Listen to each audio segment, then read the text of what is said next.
him. Let me see if I can get this thing working here. Hold on. Boop. Yo, what up? Yo, what up, guys?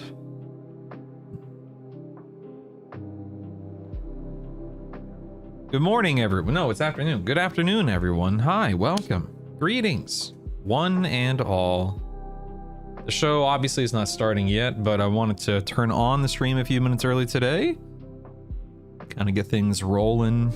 Wanted to test a few things, etc., etc. Yo, Moosey. Brutal still playing Default. Well, what's funny is I actually have it. So, I don't know if you guys have been playing Diablo 4 this season. Here, let me turn the music down a little bit. 1 second. So, I don't know if you guys have been playing Diablo 4 this season. So, I have it pulled up on the Steam Deck right now. Does this look familiar, Drewish? I haven't pulled... Yeah, that looks familiar. I have this pulled up on my Steam Deck. Anyway, so I'm AFK on... What's the first tier of Diablo 4? Is it normal? Is that what it's called? There are like 8 tiers. There's like normal, hard, expert, something, torment, 1, 2, 3, and 4. Anyway, so I'm on the easiest difficulty on my super high level, super maxed out paladin, you know, Paragon 227. I guess it's not super high. It's Paragon 227. So I'm obviously I'm at 0 risk of dying. And the whole point is, and there have been Reddit threads about this and posts about this, is if you need to farm, and in fact, let me check it real quick. If you need to farm the, oh, I'm done. What? Okay, well, never mind. If you needed to farm the Essence of Hellfire and the Essence of Sin Divine Gifts, just go to normal and sit there, and every time you kill Azmodan, or he's killed in your vicinity, I think you get like 5 points toward it. So I believe it takes 300 kills total, excuse me, to max out your gift. And I'm done. I guess I just must have done it while I was AFK. Getting everything ready. So nice. So I have 6 of my 8 divine gifts maxed now. The ones that I don't have maxed are Anguish and Screams. That's where you kill Andariel. Oh, excuse me. That's where you have to kill Andariel in the Undercity a bunch. I've done Undercity like once or twice this season, but yeah, that's nice, cool. So yeah, guess I don't need to be AFK there anymore. I got 5 in the day that I've been doing this. I've been doing this for like past 14 hours. I've gotten a whopping 4 Paragon points, so that's nice.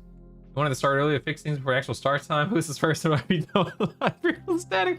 Well, I mean, if you look, it looks like everything is it's looking pretty good. I think I need to move Tactics's name over a little bit. It looks like, yeah, but I think everything else looks pretty good, pretty centered. No real issues there. Let's see. I'm gonna start the call with the guys in about 10 minutes. If all goes well, you shouldn't be able to hear anything until 1 second. Shouldn't be able to hear anything or see anything until the show starts, or right before the show starts. But yeah, I mean, we don't know until they join a chat and turn on video. Then Dratnos will be preheating Tactics. Dratnos, nah. I got this, man. I got this. Listen, this is my 8th show, Drewish. Okay, I got all my ducks in a row, baby. I'm ready. I'm dialed in. You don't need to worry about me. This will be the show with the fewest amount of hiccups ever. In this case, 0. There will be 0 hiccups. I'm calling it now. This will be a hiccup-free show. All right. Now, if you excuse me, I want to play a little Pokemon on my phone while I'm waiting for everyone, okay? Got 10 minutes. Excuse me, sir. You guys having a good weekend so far? We had a bunch of people over yesterday. The kids had some friends from school, their classes over, and then those kids, their parents came along, of course. And thankfully, oh, excuse me. Thankfully, the children that our children have befriended, we happen to like those parents quite a bit, so it's always a fun time hanging out with those peoples. Let me see. Let's do this, do this, do this. So good time there. Good time. Good time. And everyone was over here for a few hours yesterday, just goofing off, having fun, building like gingerbread and Pop-Tart houses and so on and so forth. 3 guests per week, each week for 8 weeks straight is insane. Yeah, Grunkle. It's crazy, dude. I don't know who else to contact at this point in time. I feel like I've contacted. Obviously, I haven't had every content creator on, but I swear to God, man, I feel like I've DM'd and contacted every single content creator out there, begging and pleading people to come on the show. And now I'm like, well, who's I don't know who's left. Nobody. I'm gonna start recycling. I don't know. It's crazy, man. I say this every week, and then I also say it between shows during my normal streams. I'm extremely thankful and grateful and appreciative of all of these guys and gals carving out time and sitting down and just talking about something that we all love and that we all want to be the best that it can be and whatnot. Put me in, coach. Okay. Made my last grocery order before Christmas. 2 mud pies, 2 pans of cheesy baked potatoes, 8 cups of cooked rice worth of cilantro lime rice to make over the next 4 days. Good Lord, Drush. Hope your family's paying you for all the work you're putting in there. Good grief. Well, no, I feel like I need to do something else in Diablo while I feel like I should be AFK somewhere else during this show. You're just gonna see me. I'll just be listening to the Dratnos, be like, so Dratnos, what do you think about that thing you're talking about? Let's be here playing Diablo on my Steam Deck. Oh, that sounds great, buddy. Okay, yeah. Tell us more. Please, monologue for the next 20 minutes so I can just sit here and farm Duriel and a Hellfire. No big deal. Or Helltide. I guess I'll just sit here AFK. I don't know. At least it's a little bit of experience. Everyone makes stuff that's just what I'm doing. That's good. That's cool, man. That's cool. I remember growing up, my grandmother, on my mom's side, we went to my grandmother, my granddad's house for everything. I mean, major holidays, minor holidays, random weekends. We had, God, it was such a good time. And my aunts and uncles and cousins, most of us, not all, but most of us lived within, however many miles of their house, within an hour or two at most. And so we would get together frequently. It was all the time, and it was awesome. I have such fond memories of, hold on one second. Let's put on your bench, prevent all damage done in this. Oh, okay. Anyway, but I have such fond memories of just everything related to that as a kid. That's a very loose my on that. Refer to the Steam Deck. I'll get back to you one day. Don't worry. The next time we meet up IRL, I'll be like, hey, I think you lost this. I think you dropped this. Here you go, buddy. Dum dum dum dum dum dum dum dum dum. Any Pokemon EX? Oh man, that's dumb. I'm not doing that. That's dumb. Whatever, man. I don't care. All right, so call 26. I'll start the Discord call in like 5 or 10 minutes. Before we get going on the podcast, I need to go empty my bladder. I need to go make another cup of coffee. I should probably get a little something in my stomach as well, just so that way I'm not starving an hour into the process. If you had to change to a new main in Midnight, can't be a class you've mained or played a lot more within, which class grabs you the most? I mean, right now I can answer that question based on reality, whatever you want to call it. Zapsia. Well, I came back to the game. Drush, when did I start playing again? Was it September, August or September? I came back to either August or September, and I started playing WoW again, started streaming full time again, etc., etc. And when I came back, Zap, I initially came back and I started playing my Prot Warrior and I started playing my BM Hunter and I was having fun, but then I'm like, what am I doing? Like on one hand, this is great. I'm comfortable with these classes and these specs and these roles, and I have fun with them. But I've taken essentially like 4 years off, three or 4 years off of the game. So why not try something new and fun and different? So then I decided to shift gears and go into playing Resto Druid, because I had played Resto Druid just a smidgen in the past. I mean, I'm talking like tiny bit in the past. And I got my Resto Druid up to like 3k IO pretty quickly and got him up to 720 item level. I'm like, this is fun, but I don't love cat weaving. And there's something about what I'm doing during combat as a Resto Druid that just doesn't quite feel like what I want. I can play it, and I do play it, and I do enjoy it, but it's not quite, it's not clicking for me quite the way I wanted to, I suppose. So then, anyway, long story short, I'm like, you know what? Let's try out Holy Priest. Holy Priest is okay, but the moment I started playing Disc Priest, I fell in love with it. And I've been playing Disc Priest for the past few weeks. And so I'm debating, weighing my options about whether I want to play Disc/Holy/Shadow for Midnight, or if I want to go back to being a BM Hunter and then maybe transitioning to playing Priest. So all of that, to answer your question, it'd be Priest. Disc, Holy, Shadow. I've never mained it. I've never even really played it super seriously before. But that would be my final answer. Change class spec for the question above. Yeah, Disc Priest. I'm super happy with it. Dang, cat weaving's like the only reason the rest of it's fun. I'm sorry, Jordan. I'm sorry, man. I'm not, by no means am I hating. I like Resto. I think I, you know, that's something I did say a moment ago. But there's just something about cat weaving that just doesn't, I don't know, man.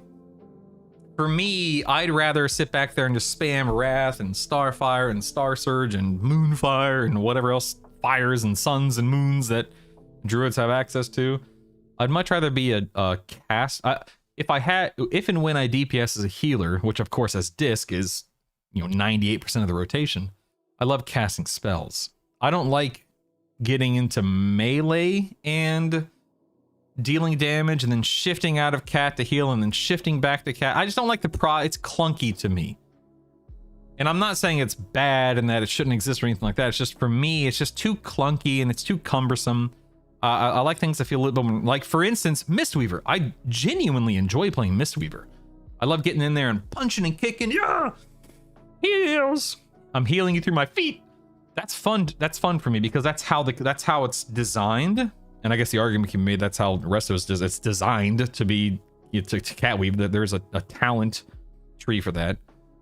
But it just feels more natural, more comfortable to either punch and kick as a Mistweaver or cast spells as a Disc Priest versus cat weaving as a Resto Druid. Hey Mark, what's up, man? Look at all these people from YouTube here. Oh my. Hi guys, welcome. Greetings. You know what's weird? I can't explain this. I genuinely have no idea why this happens. But during the actual live shows, I have more people watching me on YouTube than Twitch for the live broadcast of the podcast. I don't know why. To me, it's bizarre because my online presence has always been Twitch.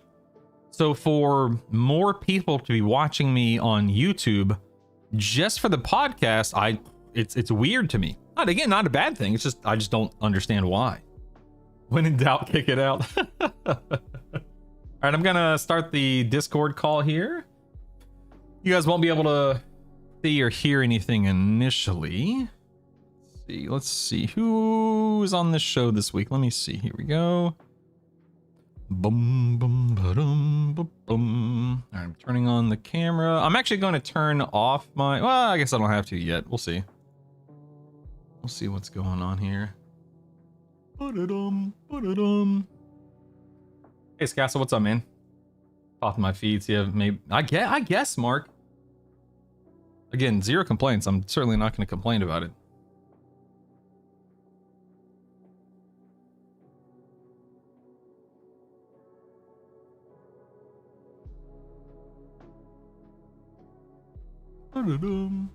Ba-da-dum, ba-da-dum.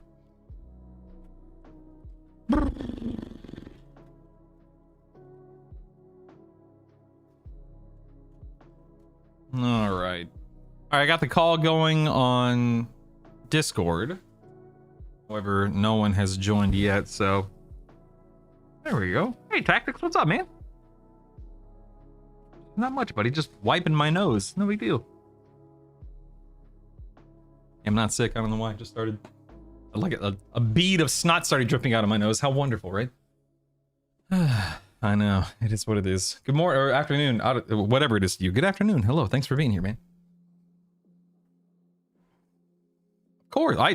Believe me when I say I appreciate you saying yes. It's I always say, because this is my 8th episode, and every episode so far has been 3, content creators, streamers, etc.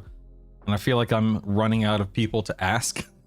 Because even though I've had 8 episodes of 3 people who have said yes, there have been just as many people who said I can't make it, don't want to do it, never responded. So it's like, holy crap! I don't know who to ask anymore. I'm done. I've talked to everyone.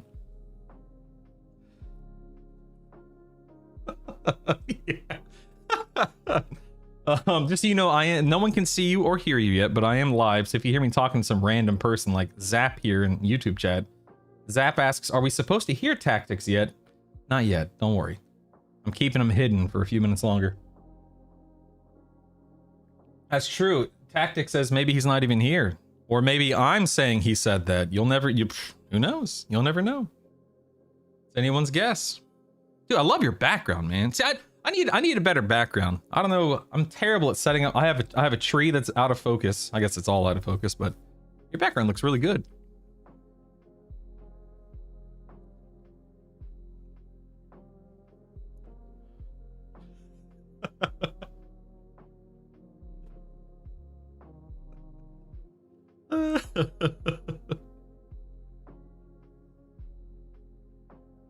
That's amazing. I see, so you don't mind me talking about it, do you? I see, of course, Star Wars. I see Pikachu. Is that Feraligatr next to Pikachu? Oh, okay, Totodile. Okay. Nice. I see BB-8. Is that the Tasmanian Devil? Oh, that's awesome, man. I love that. That's so cool. What's that big plushie on the other side? At the very top. Oh, that's Grogu? Oh, I couldn't. I didn't see his ear. Your head was in his way, or in the way of the ears. I didn't see it until you moved. That's awesome. Are you excited about the film coming out in the next year?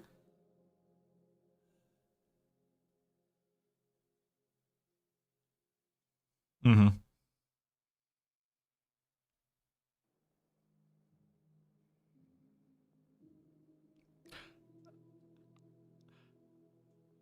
I stopped watching after the first season, so I don't know anything beyond that. First season was fun though. I'm not a big Star Wars guy. I'm a Star Trek guy. In my background, you can't tell what these are. These two posters are 2 Star Trek posters. This awesome artist named Dusty Abell made this. Those are all the villains, and the other one's all of the heroes and stuff from the entire 7 season run. And amazing artwork by that guy. And anyway, I bought a print of him online, framed him, and I'm a Star Trek nerd, so. More old school Star Trek than new school Star Trek, but nevertheless, Star Wars has never really been my thing, but I'm not a hater, so don't worry.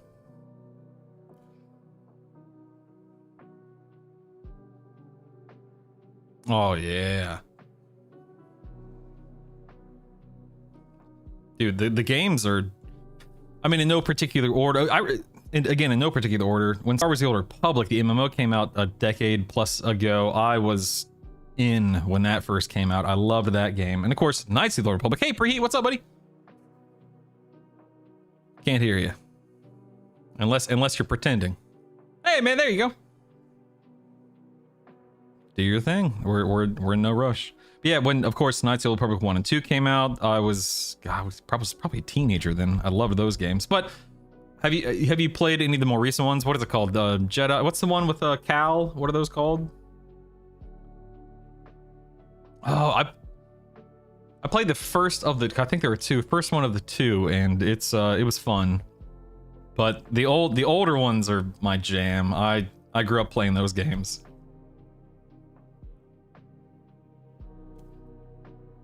I think I thought they canceled it. Oh wait, you're talking about Fate of the Old Republic, right? The one they just announced? Yeah. So we'll see if it sees the light of day. We'll see. I don't know. Forever. Yeah, it really has. All right, let me see if I can. Okay, so you sound and look great, by the way. Preheat, you sounded and look great, by the way. Your camera's off center. Is that where it is, or are you able to move it to center it a little bit? Oh. You take your time. There's no rush. Seriously, take your time. There you go.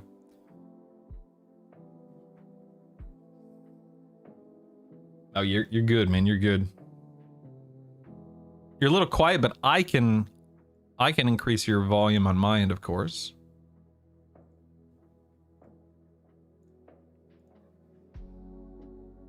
Oh, you're fine, man.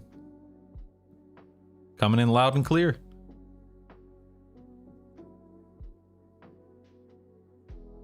Not too bad, man. We're just chewing the fat, hanging out, having fun, talking about Star Wars, Star Trek a little bit.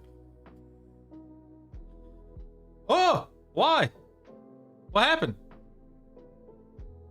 Oh! Oh, so it was a good... Oh! Well, are you talking like literally today or in the last week? Oh, buddy, that's amazing. I had no idea. That's amazing. Is this your first? Oh my God. That's incredible. I have a 6-year-old and a 9-year-old, and it's everything I've ever wanted and more, and I wish you... this is a very general like thing, but man, I wish you nothing but the best. It's amazing, man. It's...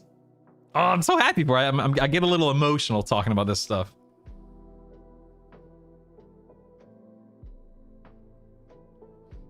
Mm-hmm. Yeah. It's a big shift. Yep. If it's not too forward of me, was it a reasonably good pregnancy? Were there any issues, or was there anything you were worried about, or was it all just a-okay? Good.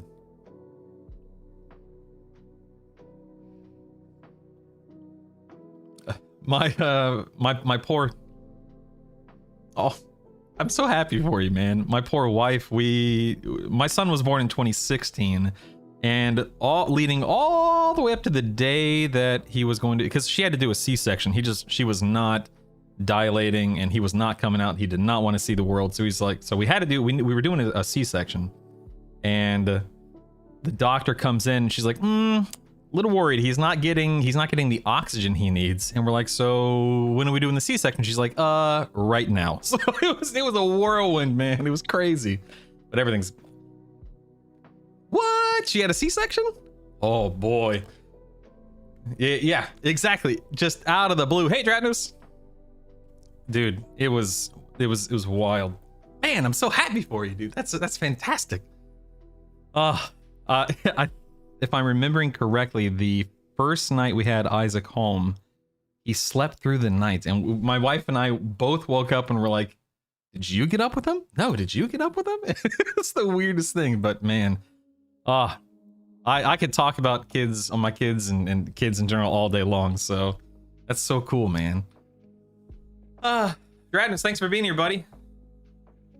Speaking of, what's up, Goober? I'm watching your stream. Oh. One of my kids just popped in saying he's watching the stream right now. Yeah, I was watching the stream. What a goober. Oh my goodness. All right, well, you guys can come and go as you please. We're going to officially start in about 20 minutes. I'm just going to make sure cameras and mics and everything are good to go. I need to get up and make some coffee here in a few minutes as well, so don't feel obligated to sit there is what I mean for the next 20. But so far everyone's looking good and sounding good, so I'm actually gonna go make my coffee now. So you guys, no one can see you or hear you yet, by the way, but I am live. But I'll be right back.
What'd I miss?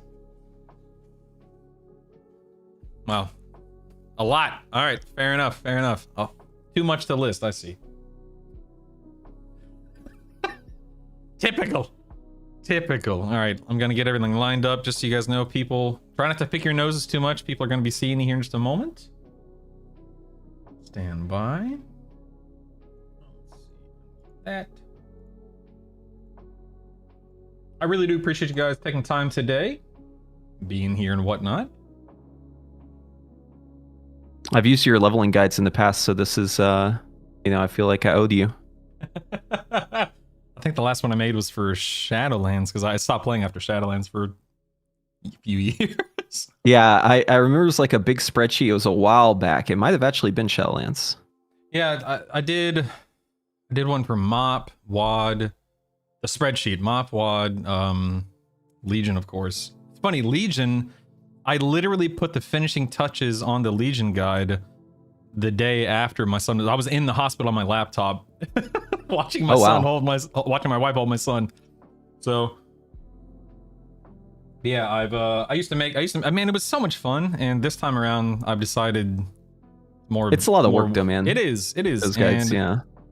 But it's also one of those things to where this is my first time, I guess, other than Dragonflight, because I didn't beta test Dragonflight either. I'm going in mostly blind on purpose, intentionally speaking, and it'll be fun.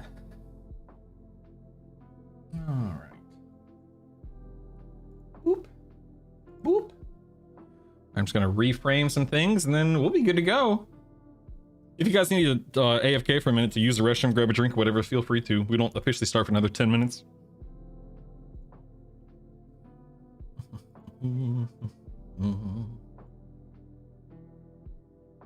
We had like 8 kids over yesterday for a little get together at my house. For our kids just went on Christmas break, and God, it was so loud here yesterday.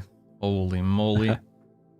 We're very lucky in that I'll say this publicly, I'll say it. We happen to like the kids that our kids have made friends with this year.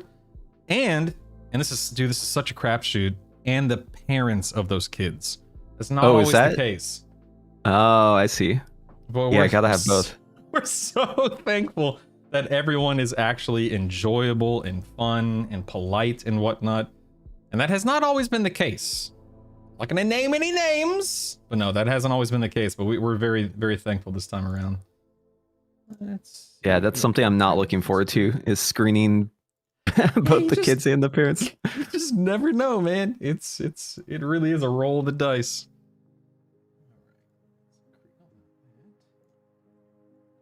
Whoop. Whoop.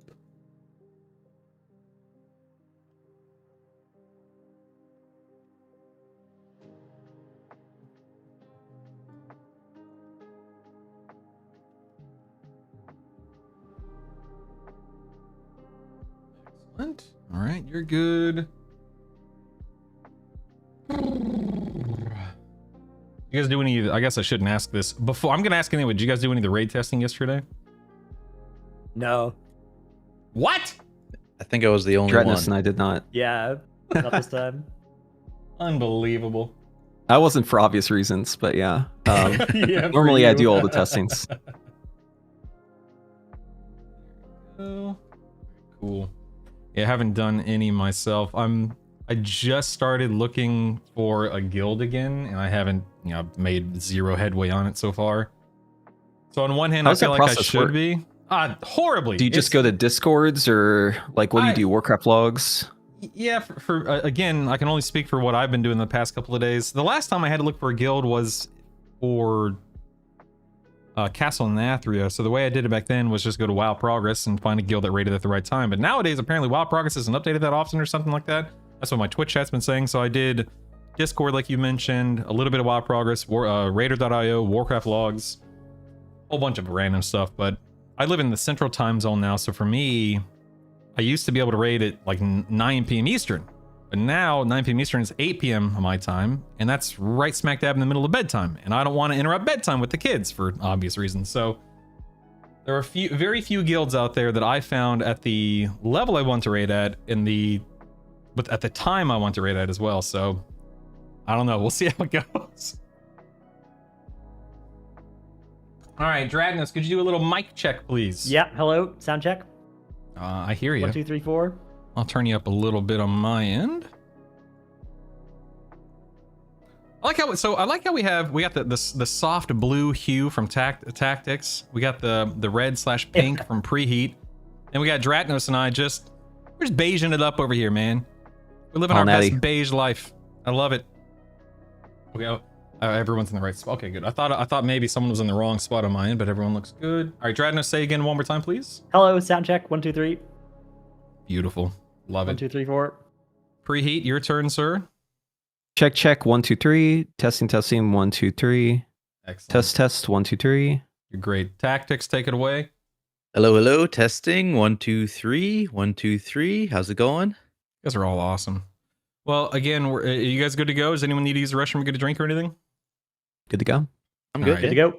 I am going to do my best. Is anyone on a hard 90-minute limit? I don't want to take advantage of your time. Oftentimes we go over, but I never go past 2 hours. Does anyone need to get out of here earlier than that? All right, I'm you're- good for whatever. Excellent. Good. Excellent. I'm holding you hostage then. Fair enough. All right. Let me just make sure I got everything good on my end, which I think I do.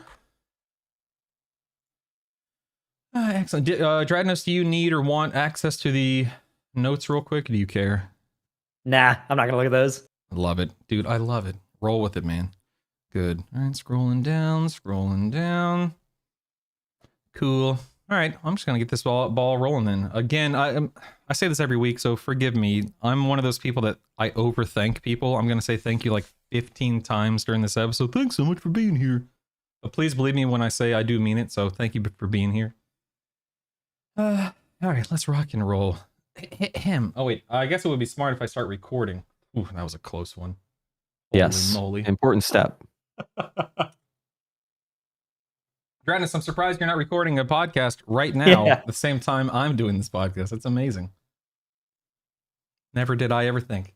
All right, let's do this. Ladies and gentlemen, welcome back. This is episode 8 of Brutally Honest, a WoW podcast. And of course, I have with me this week 3 amazing people who have taken time out of their week to sit down with us. We're going to talk about them in a moment. I'm going to let them introduce themselves. We are about 2 months out from midnight, which is kind of crazy to sit here and think about. That's close enough for hype, starting to solidify into some expectations. And of course, expectations can be a little dangerous. I don't know if you guys agree with that or not, but today it's not about buying into midnight. It's not about tearing it down. I want to take a good, real hard look at what's actually there right now. I want to talk about what's unfinished. I want to talk about what players should realistically expect and prepare for. But before we get too far into that, let's introduce our guests today. Welcome to the show, gentlemen. Dratnos, we're going to start with you. For anyone who may not be familiar, I don't know how this is possible, by the way, but for anyone who may not be familiar with you, could you tell everyone who you are, what the heck you do, where you can be found, and so on and so forth, please? Yeah, I do like M+ content. Not as much M+ content recently, but I've done some MDI like commentary and Race to World First commentary, and then Mythic Raid guide videos, and I do a podcast as well, a competitor of yours. So yeah, there's no competitor, sir. How dare you? We're all on the same team. All right, we're pushing toward the same goal. I'm trying to grief this podcast to try and make it worse. So watch out. I'm gonna do some dead air in a bit. So right, look out for that. Whatever, man. I'll fill it in the back. I'll fill it in post. No big deal. I don't think it's possible for anyone to have not heard your name at this point in time. You've been around for years now, doing all kinds of stuff, man. It's crazy. Well, thank you for being here, buddy. Real quick, all of everyone's names underneath their webcam is where you can find them on Twitch, and of course in the YouTube description, Spotify description, all that fun stuff.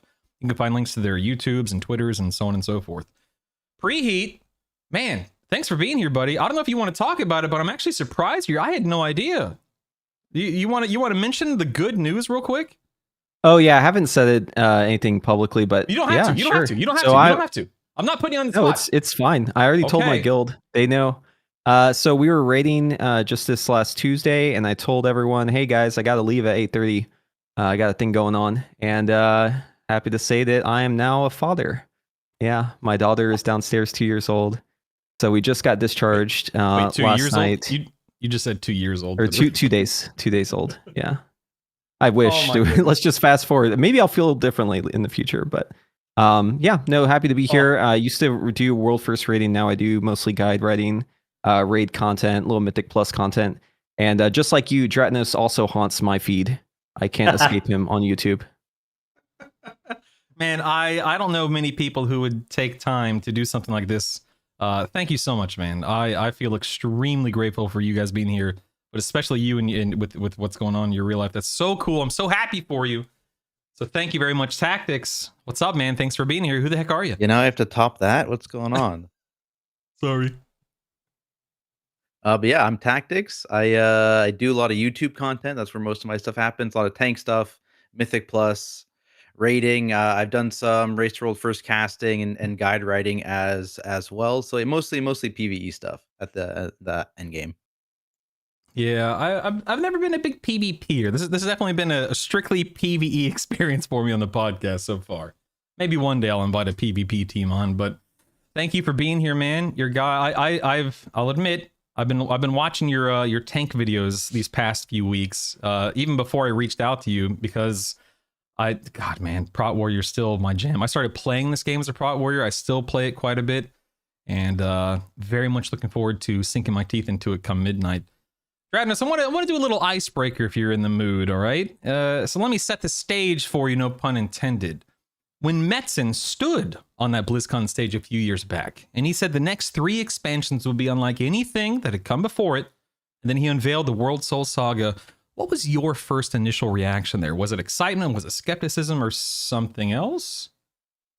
Yeah, I guess I was pretty excited. I think Metzen, has a way of communicating that's pretty fun it's pretty easy to sort of believe, right, when you listen to him, and it's nice to know as well that like they have somebody that passionate sort of in charge of the story and stuff, and so I liked it from that end. Yeah. Were you expecting it? I mean, it came out of blue for, I'd say, most of us. They'd never done anything like that before. Yeah, I mean, I was really curious what the implications were for the like release schedule, anything like that, which I think still is a question mark. Like, how long are we going to be in Midnight, right? How long before Last Titan, for instance? Yeah, do you think that this whole saga thing is unfolding well at the moment, or do you think there might have been a few hiccups along the way so far? Yeah, I mean, in terms of, so like the saga, it's mostly like story based, right? The World Soul Saga. I feel like War Within definitely has been pretty, like, if the World Soul Saga succeeds, it's because War Within set it up rather than was all that strong on its own, I'd say. Sure. Preheat, what about you, man? What was your first, what were your feelings when it came to the World Soul Saga after it was announced? So I'll be completely honest with you. I'm very susceptible to hype. So even though every time by the end of the expansion, I'm like grumbling, this is the worst thing that they've ever done. How could the game get, I'm always very negative in that moment. But then whenever they show me the new thing, I'm like, oh man, this is going to be so great. I can't wait. For sure, they're going to fix it all. They're going to make it all work out. I think whenever we had that unveil, we didn't know the full extent of what they were planning to change when it came to like design philosophy, the squish, add-ons, all that stuff. We didn't have all that baggage associated with it. So it was just like pure positive vibes for me. Yeah. Would you say that so far it's going well, or are you feeling a little hesitant, a little something else? Again, I just love new stuff, so I have a lot of fun on the beta, and I played a lot. I usually play the beta more than I play like the first couple weeks of the actual expansion. But yeah, I mean, I'm having fun with it. Obviously, there's always work to be done in the beta. It is a beta, but very excited. I don't really get too caught up in the story of part of things, so the fact that it's a saga doesn't really matter to me. I just want the content to be good. The reading content, the Mythic Plus. I want my class to feel fun. I want there to be things that keep me engaged. And I will say with housing, it's been keeping me pretty engaged, even though I was not expecting that. Yeah, it's been very fun. I think everything you just said in the last like 45 seconds, a lot of people would align with and agree with, man. I'm a big fan of like, hey, you know what? Story's all well and good, blah, blah, blah. Make the content good. I just think a lot of people would definitely agree with you there. Tactics. What about you, man? What did you think about the World Soul Saga when it was announced? Yeah, I mean, it was definitely interesting, right? Because I think they were coming off of, I think what the big one was like, especially if you're talking about story stuff, was like the, I guess, the failure of Shadowlands, right? And like the jailer, and like, you know, you couldn't build up over the course of an expansion and make it feel important at the end, right? Like the jailer was a pretty anticlimactic, all things considered, villain. And I think the idea of doing this over 3 expansions was, I mean, I was very interested in that, even though I'm not, again, not a big lore guy, Mhm. but it seemed like a smart move, and I'm excited to see how it plays out. War Within, like Dratnos was saying, definitely seems more like a setup expansion. So it'll be cool to see where everything goes. Does anyone have maybe like a tinfoil hat theory about why we saw the Harnir in the War Within cinematic, and yet they haven't really shown? I mean, a little bit in the War Within, but they're really now showing up in Midnight. I've heard theories that they're from cut content, but I'm not sure I actually believe that. Yeah, there's just no way of knowing, I suppose. Maybe one day we'll find out, but nevertheless, real quick, Twitch chat, YouTube chat, if any of you guys have a question for any of our guests today, or just a question in general, type in the command question, followed by your question. Our mods will collect it. It'll pop up in Discord and on Nightbot. And if we have time, and if it makes sense, we'll ask those questions. We'll get some viewer involvement there. And for you guys, the 3 of you, please, I beg of you, if you want to respond to anything anyone says, interrupt me. Let it be known. Talk, hang out, agree, disagree, whatever, man. This is all about hearing from you guys. I want to take as much of a backseat as possible, so do not be afraid to chime in. That is kind of the point. Ladies and gentlemen, we are going to officially get going here with the state of Midnight and how it currently stands in the beta. And we're going to be talking about how it actually feels compared to where we are today in the War Within. And we're going to start with tactics. We're 2 months out, buddy, as we've already established. Do you think Midnight feels more like something that's being polished and about ready for release? Or is it something still kind of in the midst of being pieced together? It's a little bit of both, I would say. Like for example, I think instance content, right? Raid, Mythic Plus, like Blizzard is the king of those forms of content, right? And I think if you're worried about that releasing in a bad state, I would say not to worry at all. Like that stuff is going to be solid. You know, historically, it's been super solid. I'm not really concerned about that. The UI stuff, it's hit and miss. It's been getting better. It's been getting better. They've been making a lot of positive changes, whether that's to actual UI stuff, the baseline UI stuff, or to peeling back on their restrictions, right? There is positive stuff happening there, and I feel like it'll be in a decent place by launch, but we are, you know, kind of only 2 months away, and I have a feeling it's not going to get 100% of the way there. I think like the biggest concern that I've heard from people is about like buff and debuff tracking specifically. It's like kind of rough at the moment. If you're like a dot spec or a hot spec or that kind of stuff, it's a little hard to track that specifically, but it's moving in the right direction. Do you think that any of the changes that, I don't know if you're, you know, super attuned how to UI stuff, but anything that they announced today that kind of perked your ears up and said, hey, I'm glad that's been, you know, those restrictions have been loosened, or that's going to change? I mean, nothing like super impactful recently. I mean, I think this past week they talked about specifically whitelisting certain abilities for use, which is, it's good that they're doing that.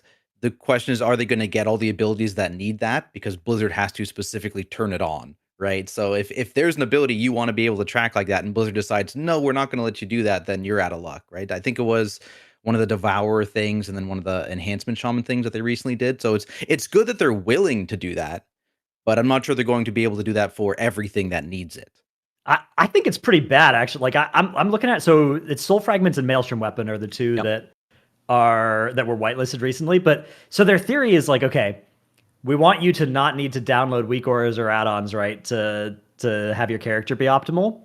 But then if there's something like Soul Fragments or Maelstrom Weapon and their answer is, okay, we'll let the add-ons do it, then aren't we just going to, like, haven't they not solved the problem? They've just made the they've made the add-ons more annoying and like worse. It's still a competitive advantage too. But it's right? still, yeah. If it's still going to be a competitive advantage, like, well, I don't know. It just feels like, what are we doing here, right? Like, what's the point of this if we're not actually going to accomplish the good thing of making it so add-ons aren't required? And like, it's like now your add-ons are still required, but worse. But they're still required, but they are worse. Like that seems, I don't know. It seems like we've kind of lost the plot there. Yeah, I had you're the right. same I should- thought.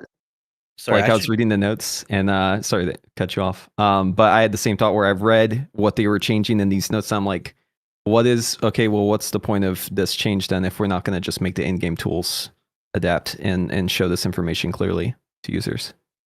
Yeah, I should clarify. When I say it's good, I mean like it's good that, I'd rather have this solution than just not be able to track those at all. Obviously, the ideal solution is there is a baseline Blizzard ability to track these things. But if it goes live without the ability to track it at all, I think it's just net bad.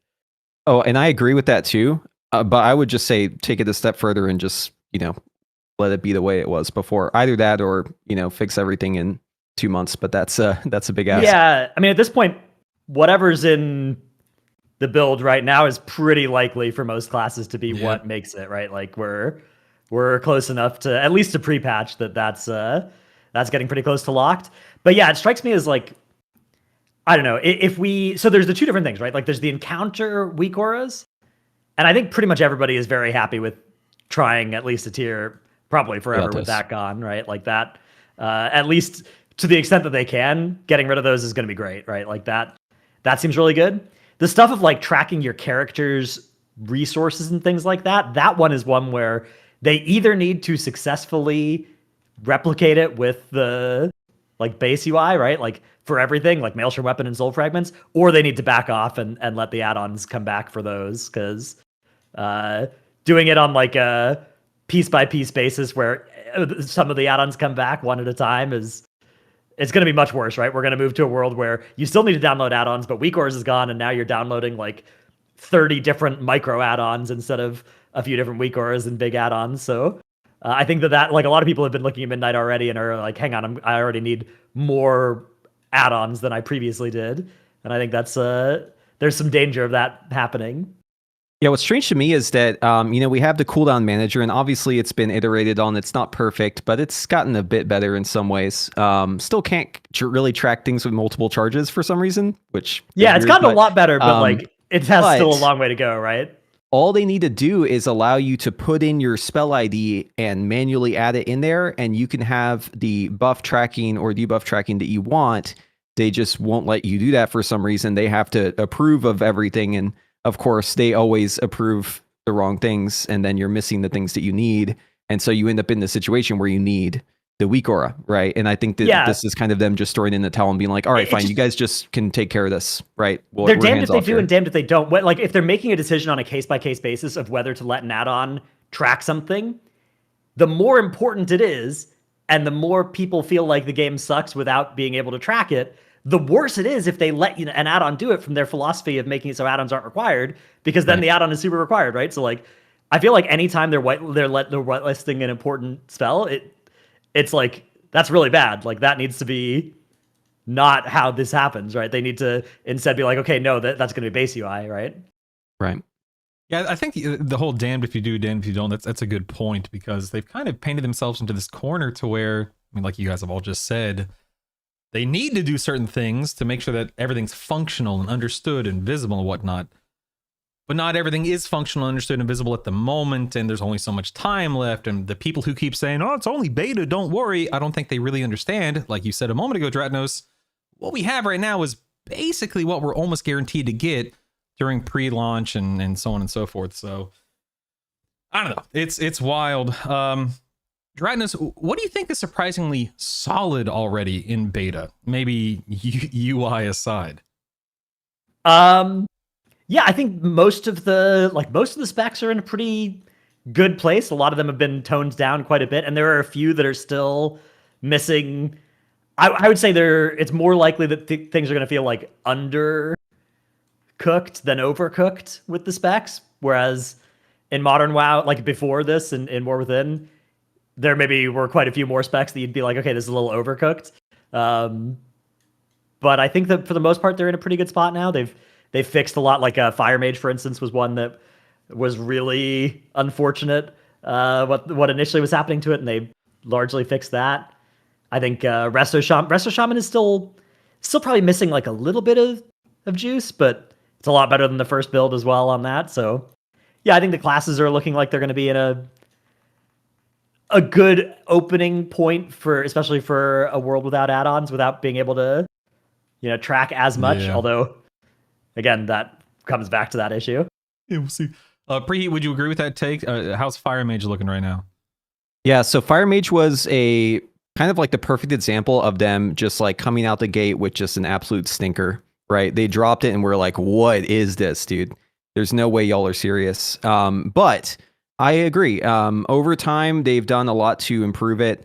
Also, I will say, like, even though it was super simple and boring initially, the talent design and the things that people were asking for, especially Fire Mages, stuff like not wanting to be an uptime spec anymore, wanting to have like a proper cooldown combustion, wanting combustion to feel like it actually does something, like you aren't just an orange BM hunter, right? These are all things that they actually did. Like they came out right away and it was actually really solid when it came to the design and the talents. The issue was the gameplay was just not fun. It was just very boring.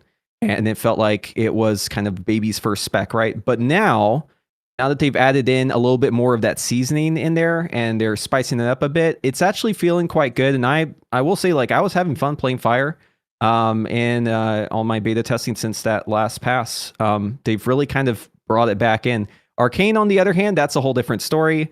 But I will say that at least Frost and Fire, I'm having a lot of fun with both those specs. And if I had to play the current version of Fire or the current version of Frost for Prague, I would not mind right now. I think it's like, I would have almost as much fun as on live. Yeah, but I'm also someone who kind of likes the complexity, so it's kind of hard to make me feel great about that. But I understand other people want, more simplified. One of the first viewer question we got, which came in a week ago because after I announced you, was from Drewish, and he asked, so Preheat, do we drop Arcane now in prep for Midnight, or do we stick it out in hopes that they fix the awkwardness? So I assume they haven't fixed the awkwardness. At the risk of making this more of a mage podcast, so let me talk about Arcane a little bit. Sure. Everything that you know about Arcane and the reasons why it's been good and so dominant in Prague for the last 5-6 tiers, all that's gone. Arcane right now has really good funnel damage. It's got the execute damage. Its cooldowns line up really well with the fight mechanics. A lot of them demand damage checks during shields, right? And you have like increased damage amounts during those times. Everything about it just kind of fits really well with the current design in the War Within and just like how these raid encounters play out. Also a lot of forced downtime in especially the higher end encounters. And it's just a really perfect fit. All that's gone. Arcane doesn't have the highest burst anymore. It has no execute. It basically has no funnel. Its cooldown timing is back to being like a 1 minute 30, 3 minute. And so, yeah, I would say if you're a diehard Arcane fan, like it's probably fine to play it. It'll probably be, just like any spec in the game. They do okay tuning with it, right? As long as you aren't pushing cutting edge. But if you're not, then you probably aren't forced to play it, which is probably a good thing, right? We can maybe get some variety in there when it comes to those prog kills. I've never been a mage guy, so this is all way over my head. I can barely play BM Hunter. All right, mage is just it's too much. Preheat. We talked about the UI, we talked about classes and so on and so forth. But whether you want to talk about that stuff again or something else, what still feels like it's definitely in flux and being worked on right now on beta? The biggest question mark is where the UI decisions are going to land, because every week we're getting kind of a new lore drop on what's allowed and what isn't. And it's very important, the devil's in the details here, knowing exactly what is allowed and what isn't, because it's always going to be this insane cat and mouse game. Every little bit that Blizzard gives is going to cause a whole ripple effect of now you have this combat add-on back, right? They add this one hook in. Okay, now you can track, this in the fight. It's always going to be a big, I guess, like their decisions that they make about the UI specifically, especially when it comes to visibility on stuff that isn't class specific, the stuff that's like encounter specific. They have to be really mindful of any change that they make there, because they always risk bringing back combat add-ons in a big way. So I think that's the biggest question, is where we're going to end up there. Aside from that, we also have class design, which is always a work in progress, even leading up to the first patch. In the 0.1 patch, usually there's a pretty big overhaul for a couple specs.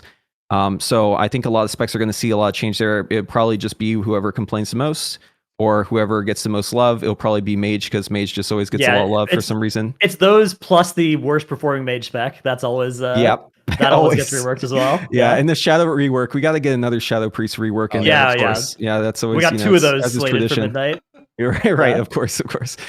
So I mean, that's obviously the biggest thing that's in flux. But I'd say overall, things feel very solidified. Like I think people should expect if they log on to beta and they play the game right now, that is probably going to be how it feels whenever they log in, whenever the expansion actually releases. Yeah, I think it's a really fair and appropriate take. Tactics, what do you feel like might ship good enough rather than truly finished within the next month or two? And what has you worried in that sense? I mean, I think it's basically what looks decent now compared to the other like UI stuff like we're talking about. So I think it might be the cooldown manager, right? Like it's in a decent spot. It's usable.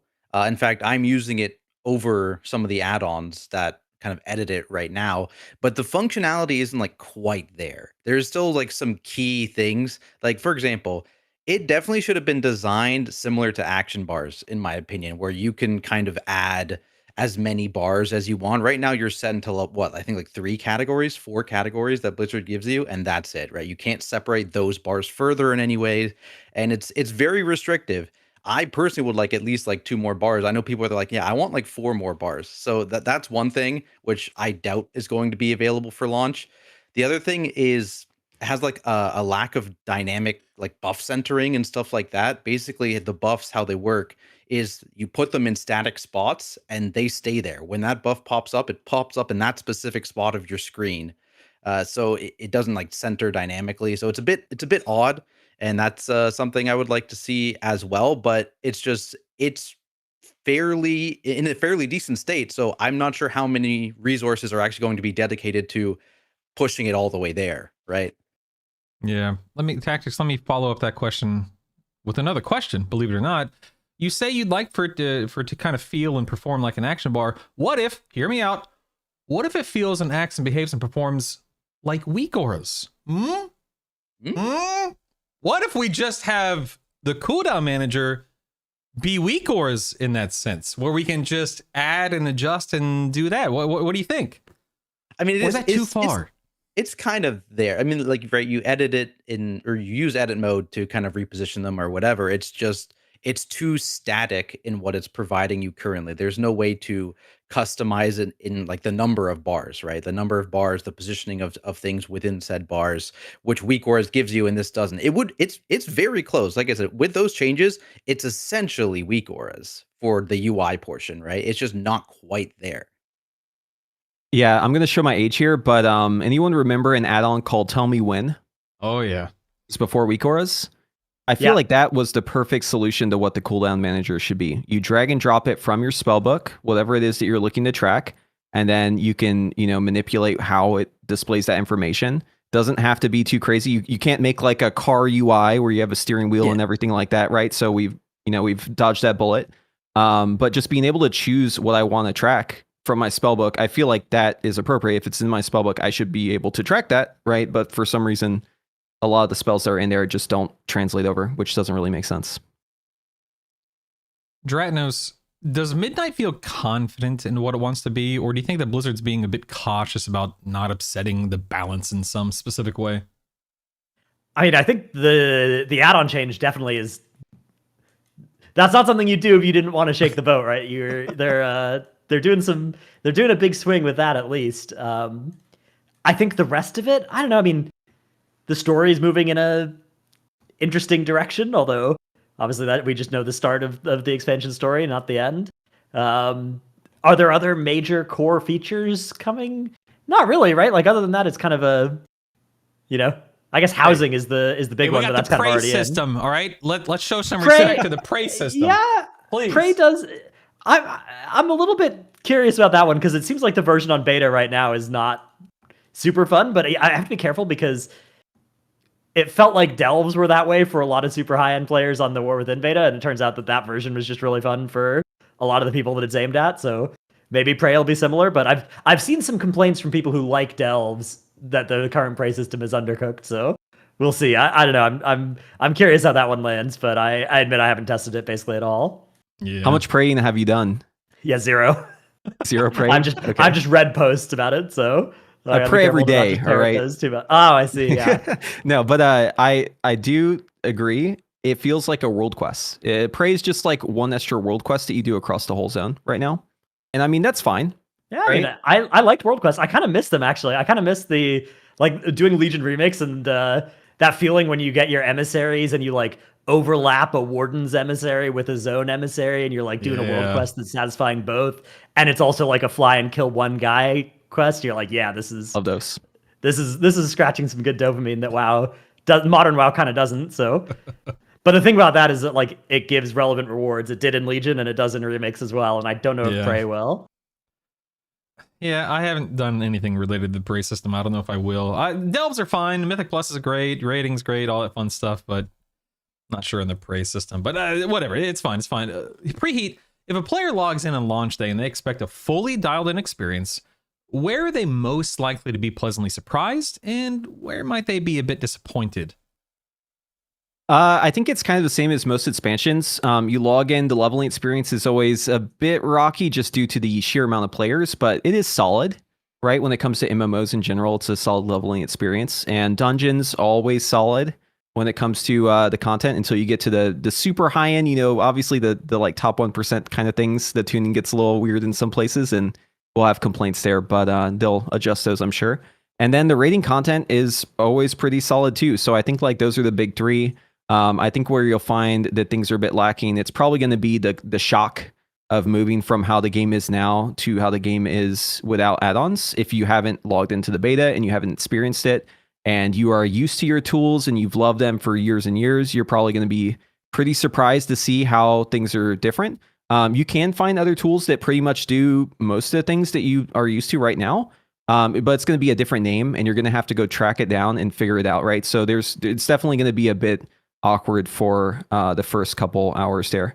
But I'd say overall, just the experience of the game and how things feel. Class design, if you log into a new character, like a new alt, you're going to have that same feeling of, oh, things are different. I get to, figure this new one out, right? And that's always fun. And as someone who likes to play a lot of alts, I will say it does get it's a bit much with the current design, like having to know all of the things to know and kind of go down every different rabbit hole to figure out how to optimize for your spec. If you are someone who does that, it takes a lot of time and effort. And you're going to find that in Midnight, as you log into your new characters, your alts, that it is much easier to grasp just the basics, right? Just to get the character moving, killing mobs, leveling up, you're going to not feel as overwhelmed. And I think that's something that is off-putting for people if they log into a new alt and they see how much has changed since they play their alt and they're like, oh my God, there's too many buttons. I'm just going to log out, make a Ret Paladin or something, right? Instead. I think that those people are going to log in and they're going to feel a breath of fresh air from that. I know I did on a lot of my alts, right? And I do like the complexity. I still felt that way. So I think that that is where the expansion is going to kind of shine, is the initial getting a character set up, going through the content, enjoying the content at just like a very baseline level. I think it's very solid in that area. That was a beautiful segue because we're going to move on to our next topic about class design and pruning and getting on these characters that we like playing and whatnot. Tactics, Blizzard has made it very clear, of course, that Midnight is about tightening the class kits and reinforcing identity. And on paper, that's great. Much like what Preheat was just saying, good, bad, otherwise. In practice, how is it landing with those class kits and reinforcing things and pruning and whatnot? So just caveat, my perspective is basically entirely from the tank specs. So that's totally fine. That's why you're here, baby. Anything else? Yeah. That's why you're here. So, it's all good. I think generally positive. Like they have reduced the ceiling a bit on some of the specs. Some of them, like Guardian, I think is like a bit more complex now, I would say. It was hard for it to become less. Yeah. Iron fur. Yeah. But for the floor, it's definitely gone up. Like a spec like Brewmaster, for example, is a lot easier to pick up now than it was before, Does it have the same level of complexity? No. And there are a lot of people kind of complaining about that aspect.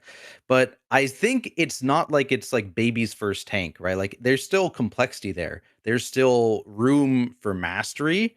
And I think generally just across the board for tanks, they've had more positive changes than negative, I would say. Yeah, Yeah. Go ahead. Good. No, Oh, no. you. I insist. No. I said from the beginning, Okay. this is you, baby, not me. Yeah. So having played, like, I think the tanks are already less about playing the class and more about playing the sort of encounter, right? The situation they're in compared to a DPS player, right? Like a tank hitting a trading dummy is always kind of, relatively easy. There have been a few little things. So like Prot Warrior had this interaction called Violent Outburst, right? Where when you spend enough rage, your next Thunderclap or Shield Slam gets empowered. And it was like pretty important to do good damage that you landed that on a Shield Slam, unless you were playing Thane, and in which case sometimes the Thunderclap was better, but usually it was like you really want to make sure that you press a Shield Slam and not a Thunderclap after that happens. And those sorts of little optimizations are largely gone in Midnight, but otherwise I would say tanks feel pretty similar to how they did in War Within. Like I think the DPS and healers are going to feel much more pruned than the tank specs did. I think the tank specs are feeling about the same. Yeah, that's what I've heard from, literally anyone who's been maining tanks, is that by and large, mostly untouched, or if not untouched, then similar to how they play right now.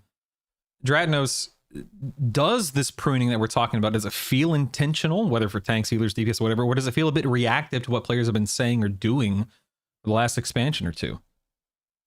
Yeah, it's definitely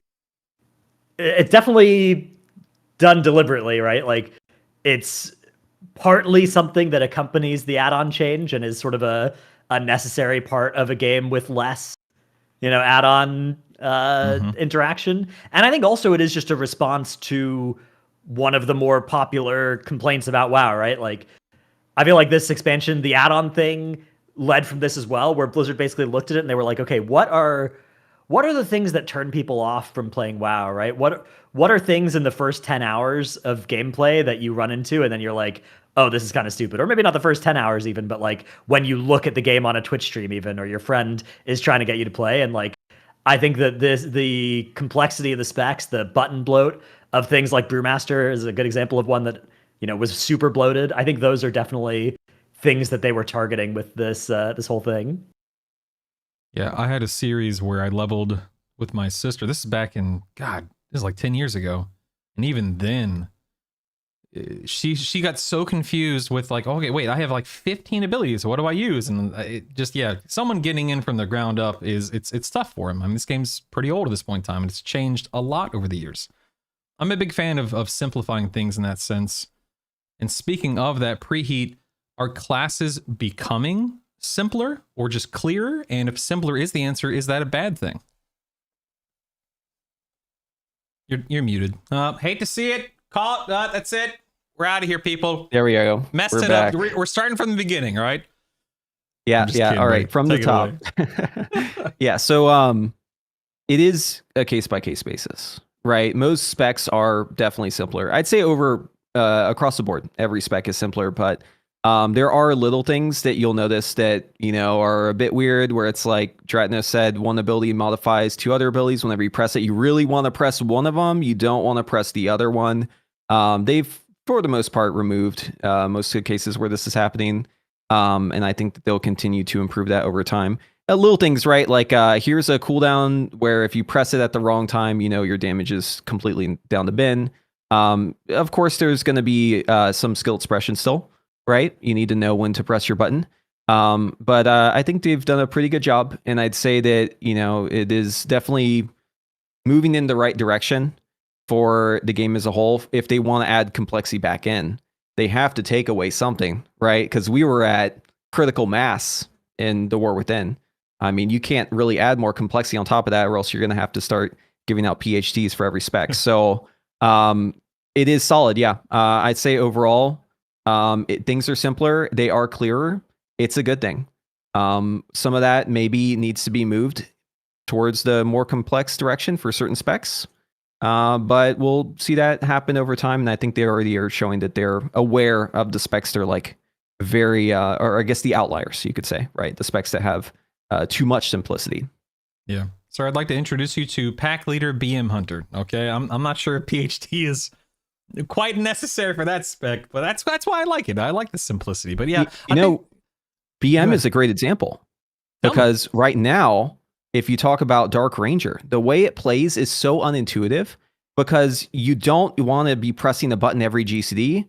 There are times when you need to hold so that you can press your black arrow in 0.2, 0.3 GCDs whenever it comes up. And if you get GCD locked by a different spell, which in every case in this game, it's like you want to be pressing buttons every global, right? To do damage. This is the exception. You need to just hold on your GCD so that you can press your black arrow button again, right? That's a great example of how things can be simple but not intuitive, right? And I think that is something that we have to be like mindful of, especially in these changes, because that can still happen even with simplicity. That sort of bad design is always kind of like in the background. So it's going to come down to specific tuning on talents, and it's going to come down to the tier bonuses and the changes that they make overall.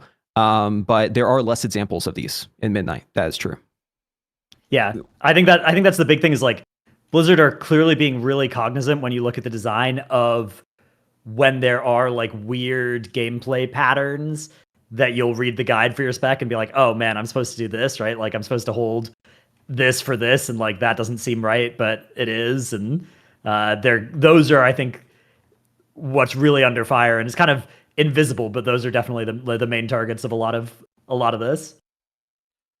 Tactics, which specializations, again, speaking from the tank side of things, obviously for you, which of them do you feel like are generally benefiting from this direction? Because tanks aren't really changing that much, like we've established.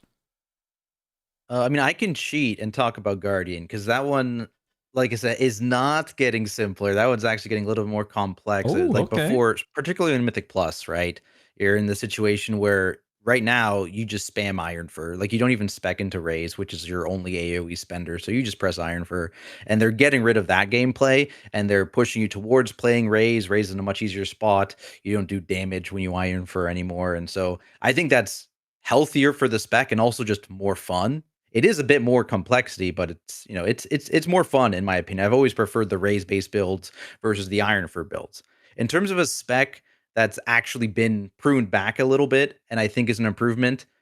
I think one thing, I'm going to be careful here because people might get mad, but like I'm going to talk about Prop Paladin for a bit. I absolutely hated the whole like maintaining these micro buffs at all times, like the spell block buffs and all those stuff in like Mythic Plus. Not really a thing you did in Raid, but in Mythic Plus, it was kind of annoying, especially there's like a 6-second buff attached to your Word of Glory. Like that was just like annoying to maintain. It was not fun, and I am very, very glad to see that be pruned. Yeah, I think Prop Pally and VDH are two examples where like understanding what makes you tanky on those specs and like what are the conditions under which you're going to be surviving a lot of damage versus when you're actually paper. It's like it's pretty counterintuitive, right? Because if you read through the spellbook on Prop Pally, you'd think, okay, Shield of the Righteous, that's got to be it, right? I press Shield of the Righteous and like I'm tanky, and the answer is no, you are not. Like you need to be in consecration, you need to have Word of Glory in the last 6 seconds, and you need to have your Shield of the Righteous up, and failing those things, you are actually quite squishy. And that same with VDH, right? Like a whole lot of VDH's defensiveness is like, how many souls have you cycled through in the last 8 seconds, right? How long have you been setting this up? And that is another, I think, great area for them to prune back a little bit, even though those specs were really fun for, like, I think VDH, there were a lot of people who really liked developing that mastery once they got good at it. It was, I think, extremely prohibitive to like new players approaching the spec. Yeah, I was one of those new players. Just like last week, I was playing my Demon Hunter, and I decided, oh, you know what? I'm going to just go into a 15 Alcathar Academy and just try and tank it solo and just do that first big pull and see if I can survive it. Just doing reps on it over and over and over again, trying to figure out like what is it that makes me not die instantly on this pull, right? And it felt like it was a lot more clear, right? And even on the tooltips, stuff like your I don't know the name of the ability, but the brand that you put out, where you that enemy does less damage to you. Now it's like you just take less damage from everything. So that like that clicks for you. And then obviously like the amount of soul spending. It used to just like have an infinite, I guess, amount, or maybe not infinite, but it used to go up quite a bit, and now it's kind of like a set number. And I was able to actually kind of figure it out and get it to where at least I could stay alive for 30 seconds, 45 seconds before I died on that pulse. So yeah, I think as someone who's just like coming in trying to figure it out fresh, it did make a lot more sense.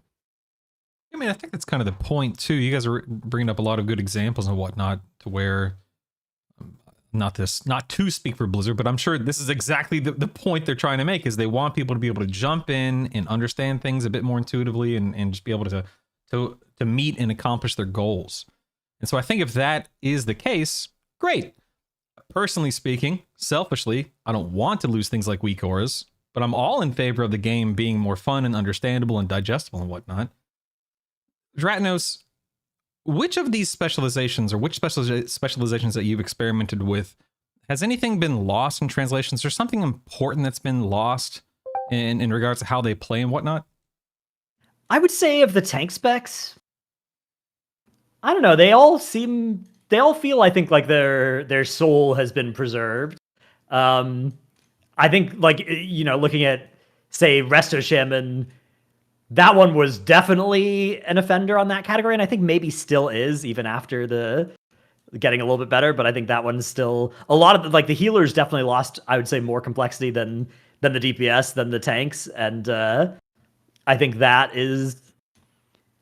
I mean, it's to some extent it's understandable. Like, people talk about WoW being an easy game, but it's very much not actually easy to be good at WoW, given like there's so much that you're tracking that's not just your character. So people look at the core rotations getting simpler, and they're like, this was already quite simple. How is this how is this getting simpler? But I think that it makes a lot of sense given how hard it is to actually be good at WoW, given how hard the encounters are, especially with less weak auras and stuff like that. So I don't know. I guess core answer, specs that are a lot worse off. Maybe Dev Evoker as well is another one where it's like, this is it's like current Dev Evoker, but a little bit more soulless. And Resto Shaman. Those would be at the top of my list, I think, of ones to cook on further. Preheat maybe Arcane as well, to throw one for Preheat. Evoker and make, good lord, man. Preheat, would you agree? What do you feel about Dev? Am I right on Dev Evoker? Is Dev Evoker one that you'd put on that list? Yeah, so Dev is 100% soulless right now. I agree. It's essentially the same rotation as it was, and it's kind of weird because, like, aside from like little things from your tier bonus, Dev Evoker as it was without the tier bonus was simple enough to be a midnight spec, right? You press your empowers on cooldown, you spin the thing, you build the thing. There's not much else to that, right? And you had this button that you could press that added some complexity. They removed it, Engulf, right? So now you don't pop your fire breath anymore. It just happens automatically. It's very strong. I mean, and they've made like changes that feel nice, like the hover change. You can hover while you're casting, which was that's so nice. You had to do that during the GCD before. You had to hover weave, right, to be optimal. Now you can just press it, and that's fantastic, right? But the issue is that the gameplay itself, even though you're like looking at the damage meters and you're like, wow, I'm owning, and I always have damage up, and my Dragon Rage lasts forever, and like I just feel so powerful. But also it just kind of feels hollow. You don't really feel like you're that engaged with it, and there just needs to be something else to the rotation that keeps you involved. Arcane, I think, has like the opposite problem. There's just so many different directions that you can take it. If you look at the talents, of course, there's only going to be like one or two that are really the things that you'll play, right? Once we look more into the Sims, but it feels like the reward of like building and spending just isn't there. They didn't like nail that part of it. So it ends up just kind of feeling like all your buttons do the same thing, and you're kind of just pressing whichever one you're supposed to press in that moment. You never get that big dopamine hit of like I just had a giant arcane barrage like you do on live, right? So yeah, little cooking is required for both of those specs, 100%. Kind of in that same line of thinking, Preheat, is there one class or design decision that, if it doesn't change before launch, that you're worried about?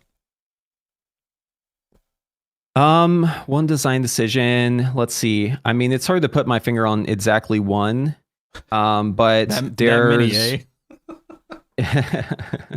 I mean, of course, you're always going to be a little unhappy with the specs you play whenever you're transitioning from such an amazing spec like Arcane on Live to what it is in the next expansion. The bar is set so high for Arcane that it's just going to feel a little disappointing no matter what. But that being said, it just really needs to feel like you're getting, like I was saying, like something back whenever you spend. Right. If I have all of these buffs and I have 25 salvo and I have 4 arcane charges and I do a barrage, which is like, you just read the tooltips. These are the things that are supposed to make you do the big damage, right? I need to feel like I get something back from that, right? I see the number pop up and my brain is happy. Same goes for Dev. I think they've kind of nailed it with Frost and Fire. Those are great. But yeah, I wouldn't say that there's like one specific issue. It's more just like, there's an overall roughness to some of the design. It just seems like a bit of them need a bit more cooking. I know we've talked about the UI and whatnot a little bit already during the show, but I do want to talk about it a little bit more. And we know that Midnight is Blizzard's just biggest step toward baking add-on functionality directly into the game. They've done it a few times in the past with a variety of things. Tactics, from a player perspective, do you find all of these changes and everything that's coming or leaving, is that empowering, or do you think it's going to be a bit limiting, especially early on?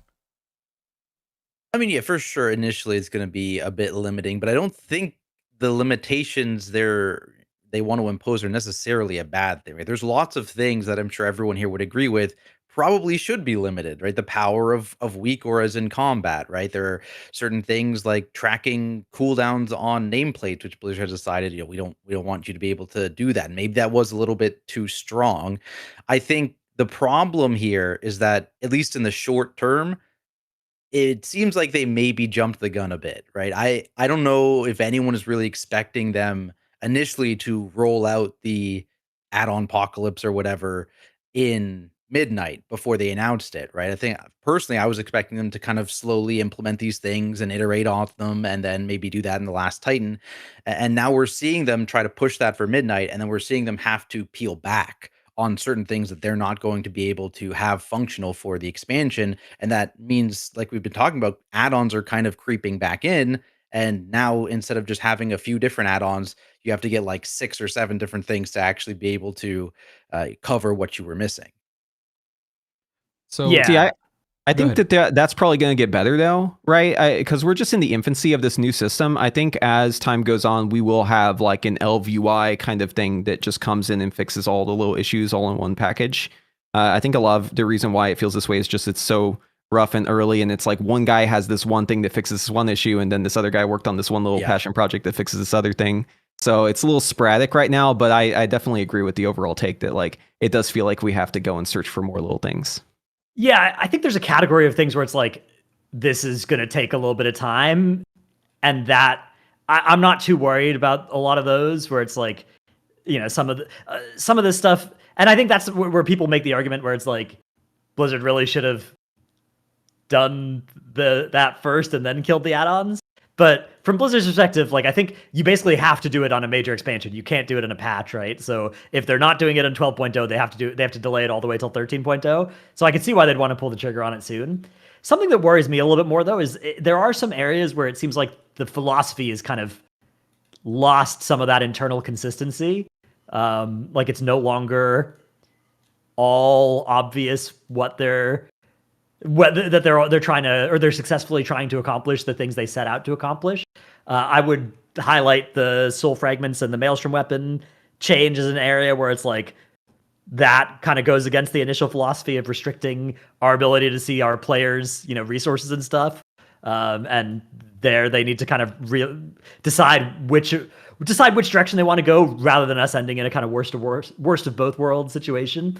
Another one is coloring enemy nameplates. So coloring enemy nameplates was initially functionality that they took away. And then somebody came up with like a hack to basically be like, oh, well, if the enemy is level 72 and they have a mana bar, it's probably a caster, or level 70 and it has a mana bar, they're probably a caster. If they're level 71, it's a lieutenant probably. If it's level 72, right? Like it's a boss probably, right? And they have those sort of little workarounds. And then it's like, oh, if it has an interruptible cast, well, we can't tell if it has an interruptible cast, but if you run this script and then they start casting an interruptible cast, then we know that it has an interruptible cast, and we can recolor dynamically the nameplate after it does that. And it's like, okay, do we want to get rid of this add-on, or do we want to allow it? Either of those are fine, but if we move to a world where it's like scuffed allowed, I feel like that's just worse than making either of the other decisions, right? Like, do we want to let people freely recolor nameplates, or do we want them all to be the same color and you have to tell whether a mob is a caster based on whether it's casting and what it looks like in its animations or stuff? Because if we're going to move to a world where instead we all have these nameplates that like recolor once a mob starts casting, again, it just kind of brings me back to like, what are we doing here? Yeah, and it really seemed like they wanted to go to that world where you just have to see the mob as cast. Yeah. Because in their initial interviews, they were like, hey, we're going to reduce the number of cast bars. So when you see a cast bar, it's important. And then it was really surprising to me to see their response to the coloring of nameplates be like, we'll leave it, maybe. Yeah, that like, this is fine. Like, really? Is this fine? Like, why did we do any of this then? Couldn't we have just kept it the way it was? Yeah, and couldn't coloring the nameplates just be like a part of the default UI? I feel like that's actually such a nice thing. And if it was base UI, like that would be great. If you let the add-ons do it, it's less great, but it's less work for Blizzard, so I could understand that. But like, this is just, it seems so much worse than doing either of those things again. Dranus, who do you think benefits the most from this new UI direction? I mean, we're talking about all this stuff like scripting and workarounds and is this allowed, isn't that allowed? But like, baseline, who's going to benefit from this? I think so there will be people that are like, probably there are some add-on devs that I think are pretty demoralized by it, and then there are some that I think are having a pretty good time, breaking and circumventing all of the things that Blizzard was initially saying they're going to do. So I think this first tier, we're going to see some set of those people having a good time. Where I think those people are going to derive a lot of joy from the Twitch chat reaction when they show off on stream all this functionality that Blizzard said was going away. So that's going to be one group of winners. But I think the main group of winners is just going to be like, I don't know, if you're just good at WoW, you're probably safe regardless, right? Like, what about people who aren't good at WoW? And that's not to like, Yeah. So I mean, it says like part of being good at WoW in the past was downloading and understanding the correct set of like weak ores and add-ons. So if you were good at everything except for that, then this is really good for you. I don't actually know. At most, I know one person in my guild who was like that, who was like just the add-ons and stuff were like, he was actually good at his character, but he was generationally bad at, having the add-on correctly installed and configured and stuff. But for most people, those are pretty linked traits. Like, you don't just play WoW at a high level without being capable of downloading weak ores and stuff. That's, usually you gotta learn. There are very few people that are like that, but they are definitely winners of this. It's the guilds that just got to Fractalus for the first time, and now they don't have to set up an add-on to do the boss. That's who it benefits. Dude, we got to see what the pre-patch changes to Fractals. I bet they're gonna completely gut that boss in the pre-patch.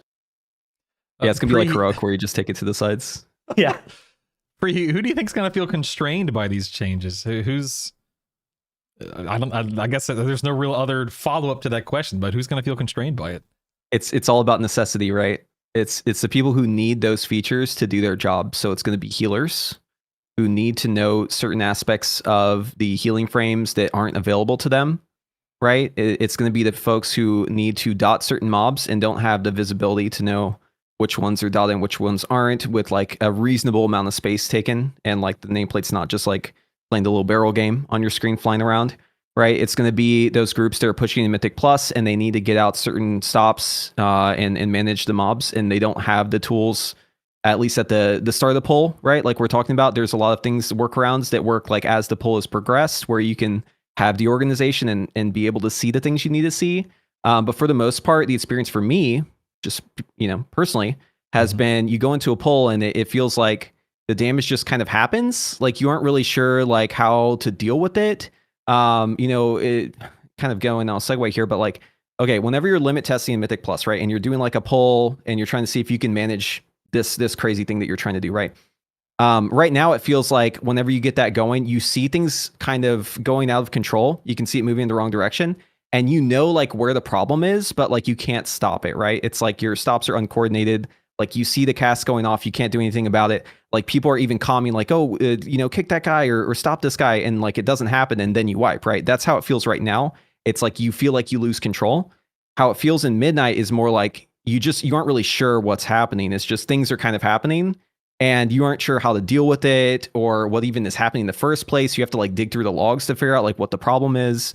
The visibility is somehow worse because you intuitively you don't see the same things you see in the moment. So it's going to be those groups that need that control. Those are going to be the people who are going to feel the most constrained by the add-on changes. Yeah, I'm reminded a bit of like Path of Exile is another game that I play a lot, and a big part of the difficulty of that game is just like understanding what can kill you and what monsters do damage and what type of damage it is and like what you could do to avoid it. And the game is very not clear about it, right? It's like, oh well, very cryptic. Yeah, it's like this mob does this, and like that is what you have to worry about in this area, is something that the game basically only gives you that feedback in the form of killing you. And if you try and learn it by that process, like you have to really intentionally be trying to learn and be really smart and play for a long time, or you have to like watch the streamers that know what's going on, go to the content creators that understand and can tell you, read about it, right? And like intentionally learn about it that way. And I think WoW's moving in a little bit of that direction. So another category of winners, I think, is people who like develop an encyclopedic knowledge of the game and then are able to share that, which, it's good. That's probably good news for the content creator ecosystem, because I think compared to, the expansions where the death recap and add-ons were a little bit more powerful and available, it's going to be a good time to be somebody who like actually understands which mob in that pack kills you and is important, because that's going to be less clear to the player, which I think that's like an L, and Blizzard should fix that as soon as they can with this, because it seems completely counter to the like stated goals of this and what they're successfully accomplishing with, say, the classes getting simpler, but dungeons, for instance, knowing what killed you in a pack should not be as hard as it is on Midnight right now. Don't worry. They have to aim with simplicity. It seems like kind of the opposite. If it's like people like THD can really decode what's happening, right? What the problem is. And going back to the UI question from before, like who benefits the most, it's people like that, like people who just figure it out, like, oh, this is the problem and here's how we get the solution. The people who are used to like relying on tools and like analyzing stuff to figure it out, they're gonna have so much less stuff to work with. So they're gonna have to really sharpen those tools to figure it out. Tactics, do you think that reducing add-on reliance is actually going to make the game more accessible, or is it just moving complexity somewhere else? I mean, I guess it kind of depends on what you mean by accessible, right? Because, like we're saying, right, there's a lot of things that are kind of harder to figure out. Like, if you're dying to something, the in-game death recap, I feel like for years it's just been wildly inaccurate, right? And that is something they've stated as we want to put this into the damage meters. I believe that's something they're planning on putting in. But with how janky, I guess, the in-game death recap has been for years, how much can we trust that death recap, right? Once it's put into the damage meter, and people before used details, it was fairly accurate, still had some issues, but now what's going to happen for all three of us, someone's going to open up the live log and we're going to go look at what happened. For your average player, they're probably not logging, let alone live logging, and they're just going to be like, I don't know what I died to here, right? How what's going on? So yeah, one heal. Yeah, then somebody in your pug is going to be like, noob, you died to this, and they're wrong. Yeah.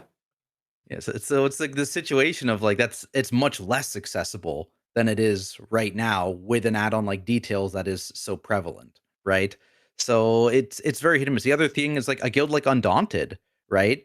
They rely on weak auras to communicate in game. And I know I think they had some communication with Blizzard at some point. I don't know what came from that, but they're a group of people that is certainly partially punished by these changes.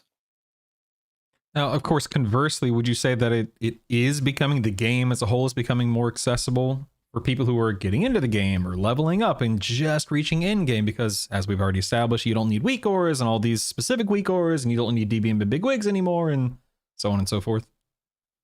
maybe at a base level, I could see it. I could see an argument for it, especially because like WoW does kind of have a new player problem, right? Like a lot of the WoW population is aging, and there's not a lot of new blood, as it were, kind of coming into the game. I'm sure, like, what if you look at the people below the age of like 25 in all three of our guilds, it's probably like less than 5 people. So it's probably good that there are some baseline changes. It looks more modern, etc. It might help bring some people in, but I feel like there are areas like we were touching on that are probably more negative than positive at the moment. Yeah, And- I would Go categorize ahead. it as like, when you use the word accessible, like it's definitely accessibility is it's going to be a victim here. If you're somebody who is got hard of hearing, deaf, any sort of accessibility problem, like this is going to be you're going to be losing tools that helped you. And Blizzard are trying to minimize that, but it's kind of unavoidable with what they're trying to do with the add-ons. But in terms of becoming a more approachable game to just like a generic new player, I do think that this will do that. Like this should make the process of trying to convince your friend to play WoW a little bit less hard. Yeah. That was a good distinction between accessible and approachable. I need to have you write these show notes, these outlines, man. Jeez. Dreadnoughts, for top tier players, does all of these changes we've been talking about, does this lift the baseline without capping peak performance, or does it just narrow the entire range for top tier players? Yeah. So I think, in some cases, it sort of depends a little bit on the spec you're playing. I think the specs becoming, for the highest end players, I think a few of the specs are definitely going to be getting to a point where like playing them at close to 100% is going to be actually kind of within the realm of possibility, which wasn't really true before. Again, people talk about WoW being an easy game or whatever, but that's wrong. And especially playing like Mythic Dimensius and not making rotational errors is like almost impossible, right? And I think that's going to be a little bit less true. So a lot is going to depend on how are the fights designed and how are the fights difficult and interesting to play, because for very good players, they might actually be starting to approach the skill ceiling of these specs in a way that previously we weren't. Preheat, would you agree with everything that the Dreadnoughts just said there in regards to like either narrowing that entire range, or is it just is everything uncapped at this point in time? Again, it's like a spec by spec kind of basis, but there are certainly specs that you can play for 5 minutes, and if you're pretty good at World of Warcraft, you can just play without any errors. And then all that really, I guess the final frontier of optimization is movement, right? So if your spec deals with movement well, then congratulations, you have it downloaded 100%. And if your spec has some struggles with movement, maybe there's some areas that you need to improve, right? But you're pushing 90, 95%. And it is much easier to get to that point, right? It's not going to take hours of practice for most players. I think even the average player is probably going to pick it up and be at least at above what you would get from the highlighted assist, right? Like just doing it manually. So maybe that's a win, right? That could certainly be said as a win. But also for the players who like the game being complex, I think there's an important distinction here between like complexity and like what it is that brings new players in. Like you hear this argument a lot where they say it needs to be simple because we need new players. What about a game like League of Legends? That game isn't that simple, but there's a lot of people picking up that game. There's a lot of people playing Path of Exile 2. Would you call that game simple, right? It's more simple than PoE 1, but my point is that a game can still approach and attract new players with some complexity, right? It doesn't have to be simple for there to be an interest in it. What you need to avoid is like the overstimulation, right? Where you log in and you're like, oh, there's just too much happening here. Like I'm out. So it's a fine line, right? You have to find that line, but I think it is good to have a bit of complexity just to keep those players, once they have reached that 95% or 100% of their mastery of the spec, they need to be engaged in some way, or else they're just going to get bored and they're going to stop playing. So, Preheat, last question for this topic real quick. If Blizzard doesn't iterate meaningfully on the UI before launch, which is right around the corner, what do you think the biggest pain point for players will be? Like, what are they going to feel immediately when they start playing Midnight or the pre-patch? So the biggest pain point is going to be if your resource isn't tracked well within the default UI. And there are some specs where you'll have a button that you can use at certain points, but it just may not work the way you think it will, right? It just doesn't feel right. I guess the best example of this is like Devourer Demon Hunter with Collapsing Star, and like issues where like if you start your Collapsing Star, which is your spender, right? This is like your big Spirit Bomb ability. Like canceling it, like just like gets rid of your resource. Also, the resource is showing up on your bar, and it's also like these little orbs on the ground. You do have a debuff that shows the amount, and they're now like they're restricting or like limiting the restriction on it so that you can see that with the weak aura, right? But if you don't have that weak aura and you're just kind of going into it, just like picking it up, trying it new, it might be a little confusing at first to figure out how that works. And until you download the weak aura or add on to approach this, it'll probably be a bit challenging for you too. So I think those are gonna be the people who have the most trouble with it. Do you think Blizzard's going to fix that before launch? I think players will fix it. I think add-on authors will fix it. I think as long as Blizzard allows these things, even though it goes against their design philosophy, I think if they allow players to step in and fix their UI, I think it'll be good. That's how it's been for the last couple decades, right? This game's UI has never been good. No one says they play World of Warcraft because the default UI is so sick and they just love it, right? It's the fact that you can customize it and you can make the game how you can make it fit for you, right? It's like fully customizable. And sure, there are people who like, live and die by the default UI, especially PvPers who are used to having to do that for a tournament kind of situation, right?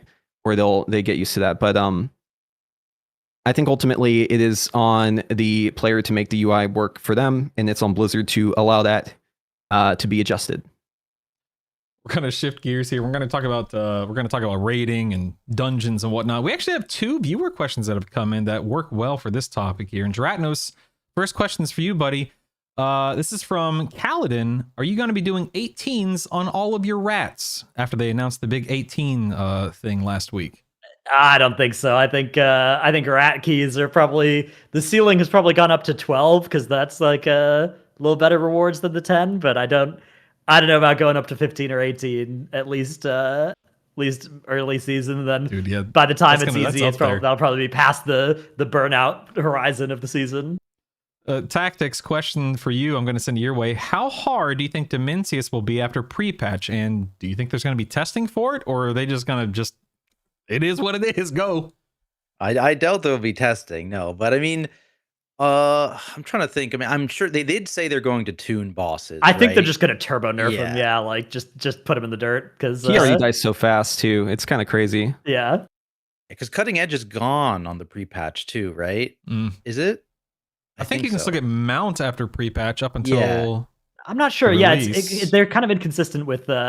There's been some seasons where it's like it's a week later or earlier than it's supposed to.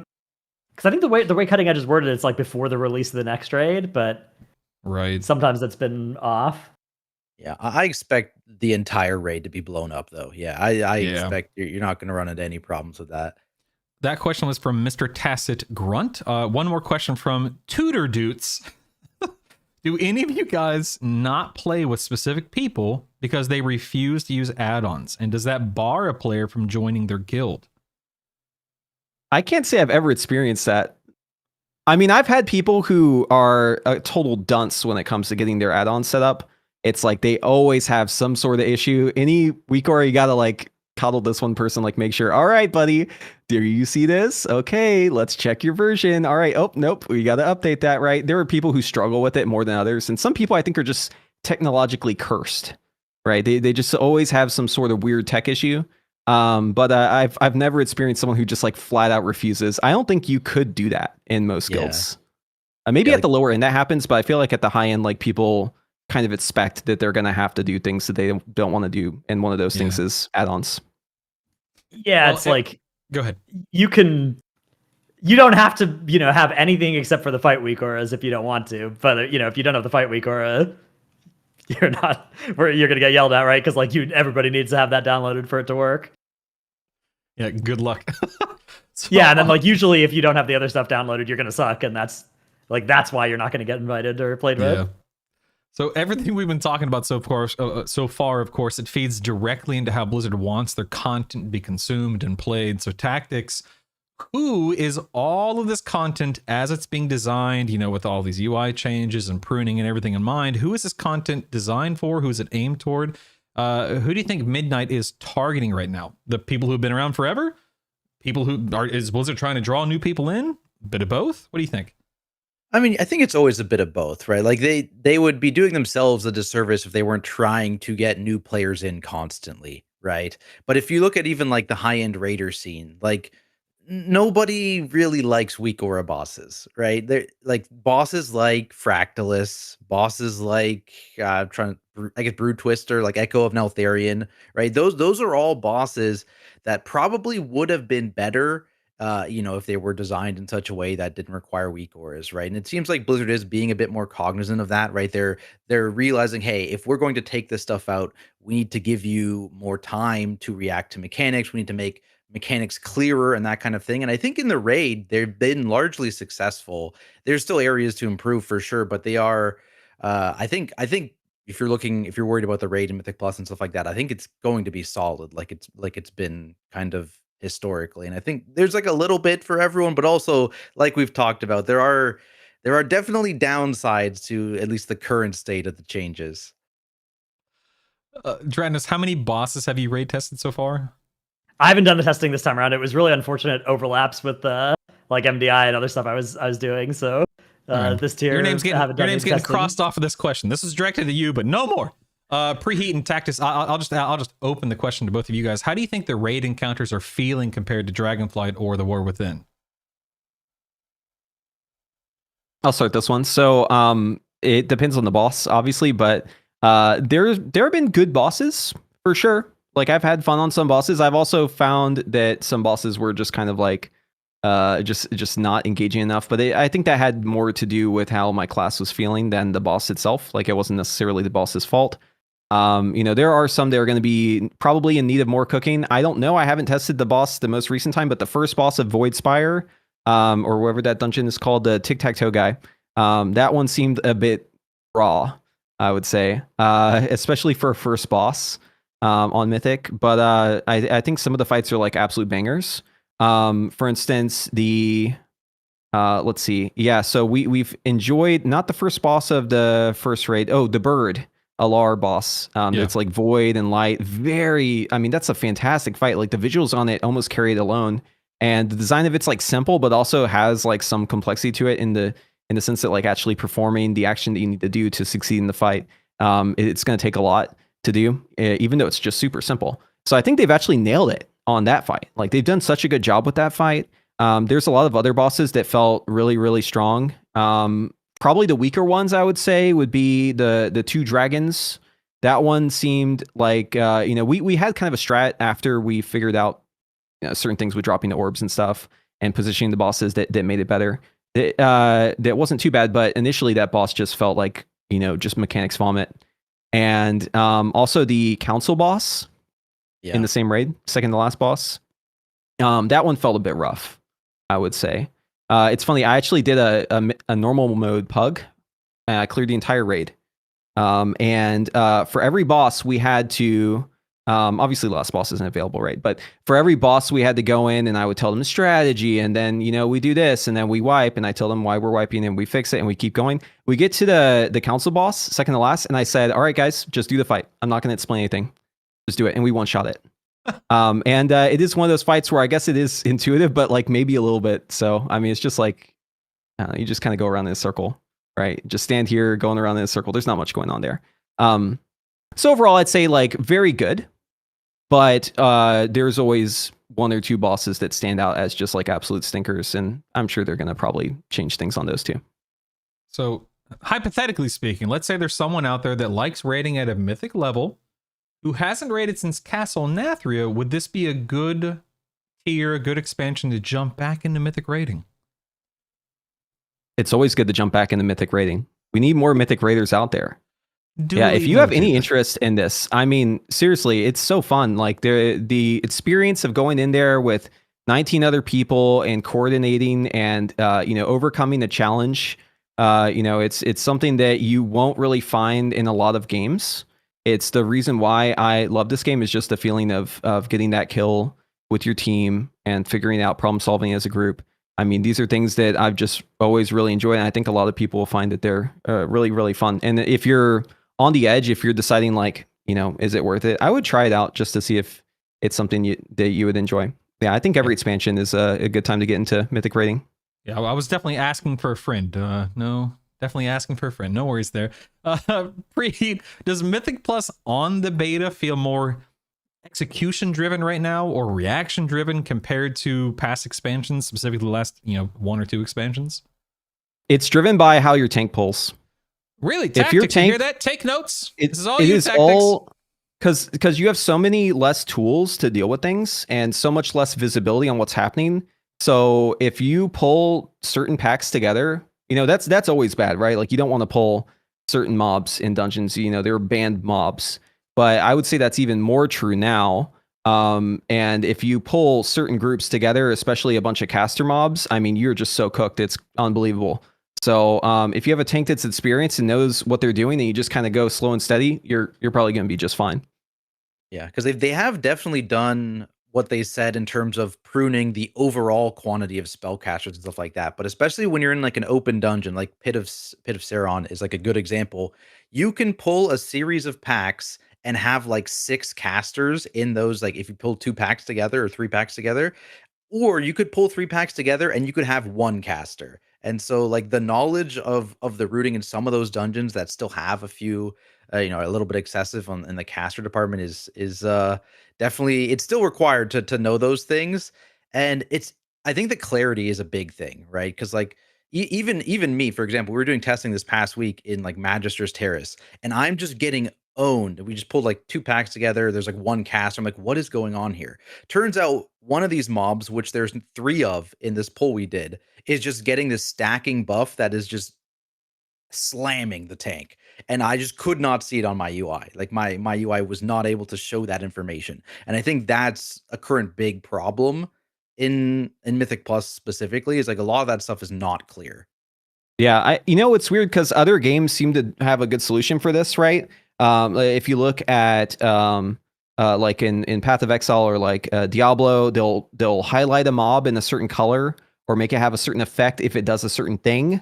Right, I feel like this is something that would be a really easy win for Blizzard. If it's a caster, maybe it's got like a blue mana aura around it, right? If it's a guy who, busts your tank's face open, maybe they got like bloody weapon or something, right? Just make it like some sort of visual cue so that you don't have to have something on your nameplate, so you don't have to memorize the name of every mob to know what the heck they do, right? It would be so much easier to know as a tank what to do there if you could have those visual cues. And I feel like maybe they're putting too much responsibility on the tanks with this design. Like that's my worry. And we need more tanks in Mythic Plus too, right? And if you're making that job even harder and more punishing, and people are going to blame the tank more, it might be a worse experience for them. I think it's a really good point of like a shared visual language of, like we know what a soak means now, right? We see those little circles with the little pillar coming out of it, and it's like, oh, somebody should soak that, right? And like, you don't know exactly how the mechanic works, but if it's got one of those over it and nobody's standing in it, somebody should probably go stand in it, right? Like that's a very clear and understood thing in modern WoW. And I think doing something like that for, important volley casters or whatever, and tank busters, like you said, would be a really good way to make it again a little, because that also solves that problem of what did I die to, right? Like you sort of get an idea of like, oh, I died because my tank died, and there's a red glowy mob in the pack. Like that was probably the issue. We should see what that thing does. A game that does this really well is Fellowship. If you've been playing that, like usually the mobs that beat up the tank, they are mean and red, right? And they have even stuff on the nameplate still indicate that these mobs are like a more challenging pack if they're like leveled up or whatever. Due to certain affixes. I think that they should just absolutely rip that off, right? Just pull it into WoW. It would be so beneficial. That and the focus interrupt system in that game where people can assign their interrupt to the mob, and then, everyone can see the cooldown on that player's one interrupt. They know that player is going to get that interrupt, right? Whatever's next there. Really good features. And I think these are the features that Blizzard really needs to focus on. If they're going to cull everything, I think it's good. Even if they didn't want to cull all the add-ons, I think it still would be really good to add these things, right? More visibility, just intuitively seeing that this pack is deadly in one way or another. Yeah, I think the more visual cues, the better. We had another great question come in from Tudor Doots here, and I'm being sincere, even though the name is funny. Tudor Doots asks, would 10-man mythic raiding later in the tier bring more mythic raiders into the scene? Because this person specifically, he says he plays Mythic Plus with 9 people off and on, but getting another 10 plus people for mythic raiding, it's impossible. So do you think the mythic 10 rating should exist? Yes or no? And should it be from the onset of a tier, or should it come later, if at all? Anyone want to take that question? I'll talk about it. I think it's a cool idea. Something I've heard people suggest is to, like, on the 0.5 patch, right? Just open up 10-man mythic, because obviously the whole reason there's like a static difficulty or static 20-man mythic now is because of the difficulty variance, right? Between like 10 and 25, it's kind of hard to tune those to be the same difficulty, and it kind of got pushed together into one like final difficulty in mythic, right? And so I think when you're halfway through a season, if they release a slightly easier 10-man version where you could get similar gear, it kind of almost be like a catch-up system in terms of gear too. Is that a bad thing? I personally have no issue with that. And if it gets more people to play mythic content, I think it would only be positive. I think the real issue here, though, is the lockout system for Mythic. It's not necessarily the group size. It's the fact that once you go and you kill a couple bosses on Mythic, you can't do that with any other people. I'm sure we've all been in a situation where you do a pug, and then for some reason you're going to do 2 bosses, but for some reason someone just leaves right away after they kill the first boss, and it's like, come on, man. And then, a couple other people follow suit. And now you're struggling to kill that second boss for your vault, right? I just think this is just a system that like needs some sort of update. Like it doesn't feel right to me. I would love to see like some lax restrictions on the mythic rating. But I am actually like very against 10-man. I've been there before. Like they've been down this road. We've seen kind of how that works, and the tuning is always just kind of weird. I personally think that they should enforce a certain group size. I think they should just relax the requirements of, once you kill this boss, you're just done, right? No one else can come in here, basically. Or would, right? Because there's like no incentive to. Right. Tactics, do you think that the current raid difficulty, Mythic Plus difficulty, do you think it feels earned? Or are there moments where it's just frustrating and you're just banging your head against the wall? How do you think it feels right now? I mean, I don't think that's like the problem with the difficult. Like the frustrating parts, I would say, is the lack of clarity in how things are displayed, how things show up on the UI, right? I think that's where the frustrating moments come for me. Like that example from Magister's Terrace, right? I've died to that mob now. I know, hey, you cannot pull more than 2 of those mobs ever, and that's going to be fine. I don't need to see that debuff anymore or buff or whatever it was. I know. But for people that don't know, right, that's very frustrating. You have no idea what's going on in that situation. It's not so much that the dungeons themselves are tuned to be too difficult. It's just the information display is not as good as it's been in the past, right? Dradnus, how well do you think Blizzard is balancing approachability, something we talked about earlier, with meaningful difficulty, especially for those, high-end players? Yeah, I think those two don't have to be, like, you don't have to sacrifice the one for the other, and I think they're doing a pretty good job of, like, putting a lot of the difficulty into the fight. I think the fight design is going to be really what this lives or dies off of, so it's kind of hard to tell just based off of the testing, which, like I said, I didn't do. I've just watched, and even just beta in general. So I think a lot of it's going to depend on how it actually shakes out. Like we'll really get a good answer to this question when we get this first tier and we can see, how it all goes. Because I do think basically they need to shift the difficulty into doing an interesting fight mechanic with your brain and not with a weak aura, and that is something that they kind of haven't had to do for a couple of years. So be a fun challenge to see if they can get it on the first try, or if they get if they at least get close. I think people will be pretty optimistic about the future. Yeah, we'll see how they do this first tier. I mean, I'm going into this expansion I'm doing my best just to be like, you know what, it is what it is. Just have fun. Don't overthink it too much. Try not to get upset about too much. Just have fun. So we'll see how it all happens and unfolds. Yeah, that ties back into your expectations too, right? Yeah, it's absolutely, about it low. does. Just gotta lower those expectations a little bit. Just be a chill, and I'm sure it's gonna be a great time. Fingers crossed. Preheat, last direct question for this topic. We'll move on to our last topic. But at this point in development, I mean, listen, people are on Christmas break. We have New Year's right around the corner. They said in their blue post, I think it was last week, that not much is going to come for the next couple of weeks, guys. Buckle up. But at this point in development, what do you think can still change? What do you think needs to still change before that pre-patch, before the launch? There's probably about like 5 or 6 specs that need more cooking. But I think for the most part, everything is gonna kind of ship the way it is right now with just slight tweaks. I don't think anyone should really expect anything major at this point. If your spec has like a serious problem and you're playing it and it's like this is just not gonna work, right? That is probably gonna be something that Blizzard looks into if people make enough noise about it, right? But if your spec is one that doesn't have a big player base or anyone who's really vocal, you might just be stuck with it. That's just kind of how it goes, right? So I would expect that for the most part, this is ready for delivery. Yeah, I think that's pretty much spot on. Like we're gonna get what we get, and you just gotta roll with the punches, man. We're gonna move on to our last topic about player agency and guardrails. Blizzard, I dare say, I think it's pretty clear that they want to protect players a bit more from themselves in Midnight compared to other expansions. So let's talk about whether that's good design or loss of freedom in tactics. First question for you: where do these guardrails that they're implementing, where does it actually genuinely help players at this point?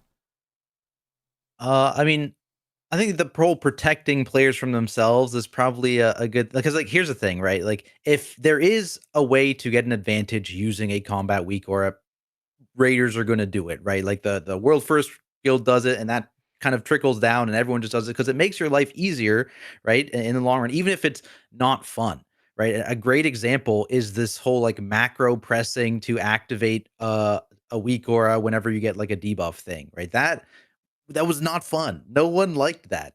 And I think that is kind of a situation where, if they're successful in all this stuff and removing combat weak auras and all that stuff from encounters, and that's no longer required because they're now giving us more time to react to these mechanics because they know we're not using weak auras. I think that's kind of a net positive, right? Again, the boss examples like Brood Twister and like Echo of Neltharion, which were kind of reliant on those things. I'm sure there's more, but not many people enjoyed that aspect of those fights.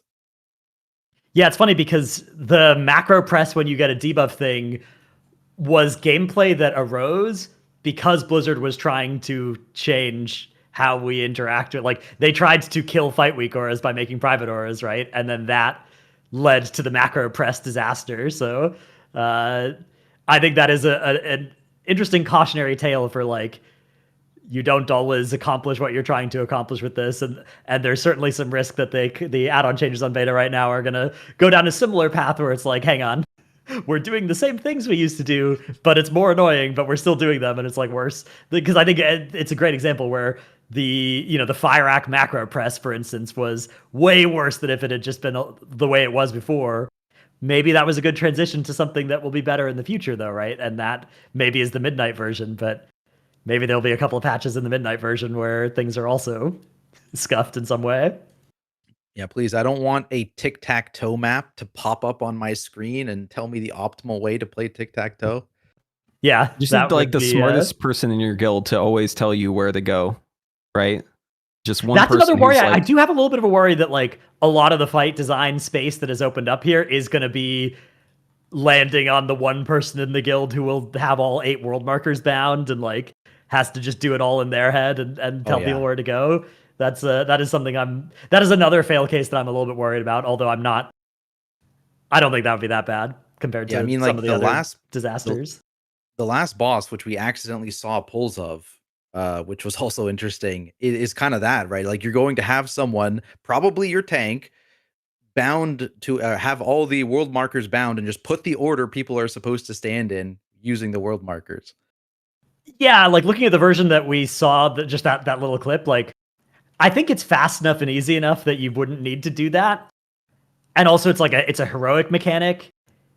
The mythic version has like a Star Augur meet a partner thing as well, so I don't know. A lot's going to depend on what else is going on at the same time as it. But yeah, I hope we'll avoid a situation where the mechanic is entirely solved by one person doing, being good at placing world markers, because that's going to have to be me, and I don't like doing that. But I will. But I hate it.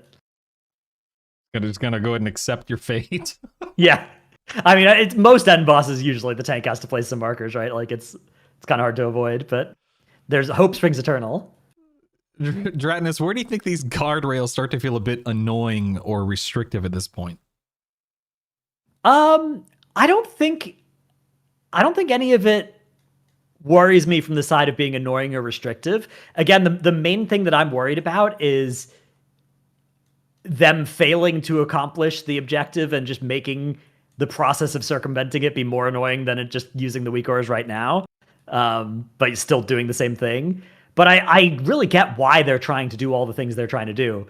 So I think it's all worth it. Like, all the little annoyances and stuff will be worth it if we get the upsides. It's just, in order to get the upsides, they have to also patch all of the things that, all the little holes that people are finding, and also, put in base UI versions of the things that we think there should be a base UI version. Again, like Maelstrom weapon stacks.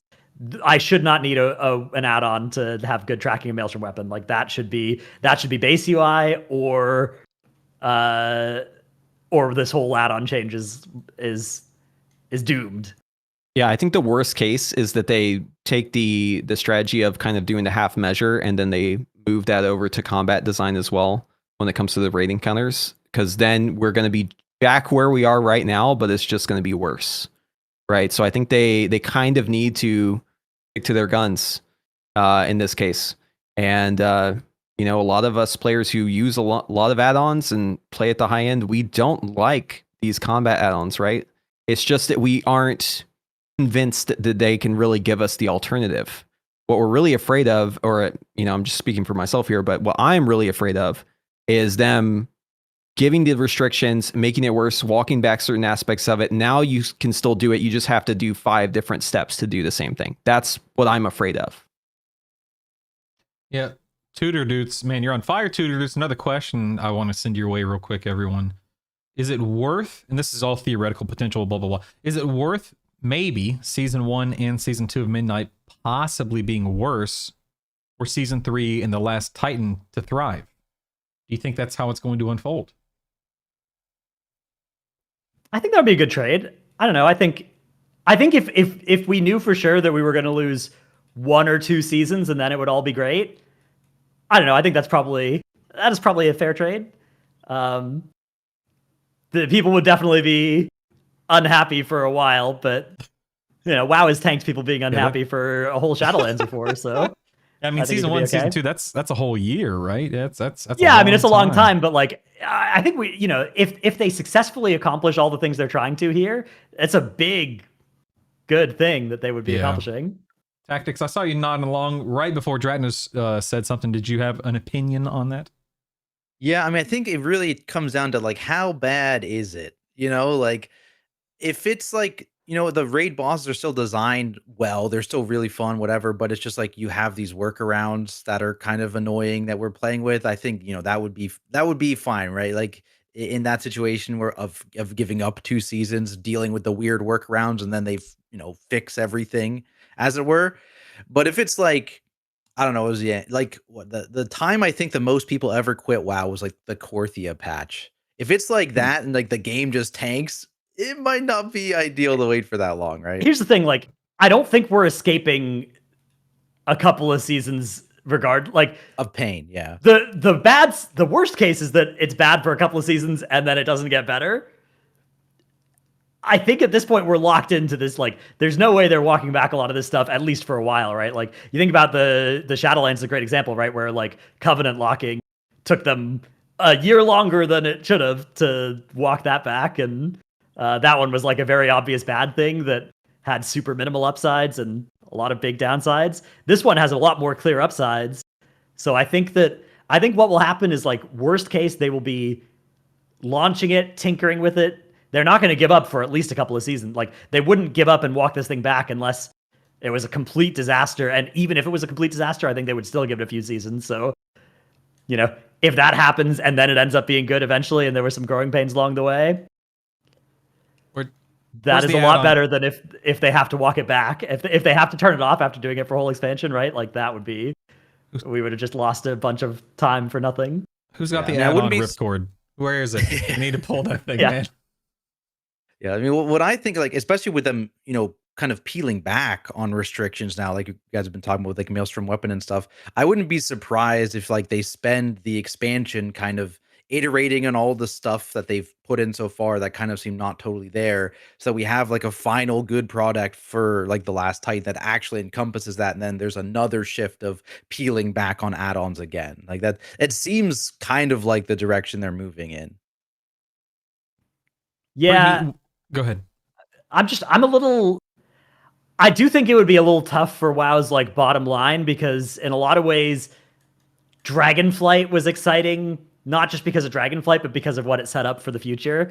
War Within is also kind of like exciting, not just for War Within, but for what it means for the future, right? And like if that's true for Midnight as well, I don't know, at some point there has to be an expansion that's like poggers on its own, like standing on its own merit entirely, in the way that, Legion and stuff did. And 3 in a row without that might be tough. I don't know what the state of retail's, money situation is or anything like that, but that could be bad news. I mean, they just released the Brutus Oregon, so I'm sure they're fine. I'm sure a lot True, yeah, just put another one of those in the shop. Fine. Preheat, with the UI changes in mind and how PvE is shaping up in Midnight, is Blizzard designing more for new players or long-term invested players these first couple of seasons? I think it's pretty clear that they have an initiative that they need to do certain things to try and attract new players, right? But they know that a lot of their players have been playing for a long time. A lot of us are really hooked in this game, and they need to keep us moderately happy, right? There's a certain level of discomfort they're allowing us to feel, but I think that overall, I want to be optimistic about it. Like I want to believe that they will actually pull in more people by doing this stuff. I know just personally, like people I know in real life, trying to get them to play WoW, this is always kind of the thing that rubs them the wrong way, right? The having to set up a bunch of add-ons, having too many abilities, having too much going on. That's what kind of turns them off.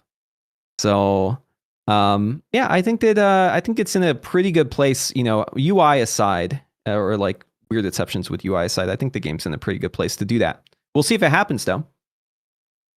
Yeah, I mean, God, we could go on this huge tangent about new players and how the game feels year over year and whatnot. I'm sure that would take us half an hour. But maybe we can circle back to that in a moment. Tactics, I want to talk real quick about comparing Midnight to past expansions. Is Midnight giving players more room to figure things out on their own? I mean, certainly, right? For like, especially if you're talking about like Raid as an example, right? There's lots of things in the Raid right now which you are kind of, figuring out yourself, instead of, hey, the weak aura is going to assign you to stand on the left wall or right wall, right? And that you just go. So there's a little bit more of like, hey, I need to make an on the fly decision where I'm going based on what's going on around me. I think that's good. Like that aspect of it. There is some caveats, right? Like they need to give you enough time to make that decision, which is something historically they've given you in a lot of cases not that much time, which is why a weak aura had to solve it, right? Because you just didn't have enough time to make the correct or a reasonable decision. But I think generally from raid testing, I have a positive feeling about how they're going to be able to execute on that. Dratnus, if Blizzard leans too hard into all of these guardrails that they're setting up, what do you think the biggest risk is for the game's long-term health? Yeah, again, I think that if we have a situation where it's like you still have all the complexities of add-ons, but they're more annoying and like the disaster case would be if somebody is trying to get into WoW and instead of being told, hey, go download weak auras and download these, a weak aura, get LVI and weak auras, if it's instead like, okay, download this little fix and this tweak and this fix and this guy's little add-on package and this guy's fork of this guy's add-on package because they stopped updating it or whatever, like that would, I think, be the really fail case. Do you think that's where things are right now? Like I think there's some danger if the philosophy of what they're doing with, again, Maelstrom Weapon, Soul Fragments, enemy nameplates. Those decisions strike me as ones that have been made in the past few weeks that would the big risk of those is landing in that world. Yeah. Mm-hmm. Preheat, what kind of player behavior do you think these guardrails are trying to prevent? And is that problem worth the cost itself? It's all just a part of the cat and mouse game. How do you keep it so that things aren't solved by add-ons, right? And it's not exactly clear. Like, they can try to do things. We saw this with the hidden auras, right? That, there's still a way to work around it. There's always going to be some little way. Even if they remove the whole coloring workaround that we have for nameplates right now. One thing I heard, this is kind of a funny anecdote, but they talked about maybe taking each mob's portrait, because, it shows on the nameplate, and then zooming in really, really big, and then having it be a single pixel and overlaying that on the nameplate so that it's colored of the one pixel on that frame. And that way you would always have this mob is brown and this one's green and this one's blue, right? It would be consistent. You wouldn't know what those colors mean, but you would be able to figure it out over time, right? There's always going to be something like this that the add-on makers will latch onto. What's the middle pixel color on this guy's portrait, and then we just make that full screen? Exactly. Genius. There's always going to be some workaround like that, right? So the guardrails, they're trying to prevent things like this, but the problem is they have to give basically 0 for them to land this, right? Because any little thing, any little crack in the foundation, the add-on authors are going to get in there and they're going to build out whatever they need to do. So is it worth the cost? I think if they can actually fulfill what they promised, and at least if they just get rid of combat add-ons for the most part, I would say yes. I would really hope that we don't have certain combat add-ons anymore. I hope that they're not required, right? Because a lot of these combat add-ons are really only there because the design has been this way for so long that Blizzard feels the need that they have to design around the add-ons, and then they make the timing shorter and they make it harder to deal with. And so then the add-on authors have to do it their way, and it's kind of like each side is kind of like escalating the situation, right? If we can like get rid of that situation and land it and perfectly nail this, that'll be great. Even if it's not perfect, if it's just better than it is now, if we don't have to go and get these giant packs, I would be happy. I would say that yes, it is probably worth the cost. But I'm always a little bit cautious when I see certain mechanics being used in the raid, where it seems like maybe it's just there's like an obvious solution to this to be intuitive, but they just didn't do it right. I don't really have like a great example from the current raid right now. I think they've actually done a pretty good job, but in the coming raids, if there's stuff like, for instance, the jailer mechanics, right, where you had to go into the holes with the bombs, I think something like this, like it just needs to have different symbols on each one. Like there needs to be something clear to the player that like shows you like, oh, I'm doing this with this mechanic, or like on Fractalus, right? If you were to translate that over to no add-ons, perhaps have each of the marks look different. Right. And then you can tell the people, if you have this mark, you go here. Right. There just needs to be like some system to find the solution that isn't just, well, we just got to do it faster, or we just have to download something. One guy's going to have to call it all out. Right. We have the savant who's just going to tell everyone where to go. It's really hard for them to find it. And I do empathize with them because they've really set themselves up for this massive a problem to overtake in such a short time, and years and years of it being this way, and player expectations being one way and having to be shifted. So yeah, they've got their work cut out for them for sure. With that said, with that in mind, look, if we look at Blizzard's track record, if we look at everything that's been done and developed during alpha and beta, best guess, do you think they are going to stick that landing, Preheat? Is that something that you think that they are capable of and will do? I think they'll stick it enough for people to still have fun with the game. Like, we'll complain for sure. A lot of us will complain regardless. Let's be honest, right? While players aren't exactly the easiest, we aren't the easiest consumers to keep happy. In fact, there's probably thousands of people who haven't even played WoW for, going on a decade now, who still go on Wowhead and leave a comment every time they see a new article and still talk smack on Reddit, right? It's one of those games where people are so passionate about it that it just kind of never leaves your blood system or your right. But it's I think that they can do it well enough. I have confidence that they will do it well enough to keep us engaged. Something that one of my viewers, Jeff, said in chat, it's not specifically a question, but I do want to mention, he says, none of this that we're talking about will end the battle with add-ons and whatnot it's just going to move it to a different playing field. How true do you think that statement is, Dratnos? Yeah, I mean, I think, is there going to be some push and pull of, Blizzard breaking one thing and somebody coming up with a clever new workaround and then them having to break that? Like, yeah, that is going to happen. I don't know. Ultimately, Blizzard do hold a lot of cards that can break stuff. So it's just a question of like, will there be collateral damage that they deem to be too much when it comes to each individual add-on that they have to break? But yeah, I mean, at least short term, right now, the arms race is certainly still on, where coming up with all these workarounds and getting all this functionality back is something that a lot of smart add-on devs are working on. But at the end of the day, if Blizzard, if it's a high enough priority for Blizzard, they can win that war. It is not a foregone conclusion. Like, it's not unwinnable by any stretch. Right. Real quick, I want to circle back to something. I can't remember exactly. I think it was Preheat said something, and I said, maybe we can circle back to that in a minute. And I do want to. Listen, this game's 20 years old. All four of us have been playing it for however many decades collectively, blah, blah, blah. We've talked about new player experience and how do you keep people invested long term. I mean, this is a 20-year-old game, and they've reinvented it a dozen times over. How can they get people who have never played WoW or played it, 10, 15, 20 years ago, how can they get them interested and plug back in and involved in this process of leveling up? Normal, heroic, mythic, mythic plus, normal, heroic, LFR, normal, heroic, mythic rating. Is that something that can even feasibly be done to keep the game sustained for another 20 years? I mean, I guess it can. Like, of course, I can't imagine WoW will be dead in the next 20 years, but I don't know. Again, I have no specific question outlined on my sheet here, but I'm curious if anyone has an opinion or a take on that. I think they're doing a good job with the things they're doing right now, at least when it comes to what they stated, right? And what we're getting in terms of features. Housing is a big one. That's something that's bringing back a lot of players, right? And having the ability to just like customize more. It's kind of funny. It's it's almost like the opposite direction of some of the other initiatives, right? But yeah, I think customization as an option is great.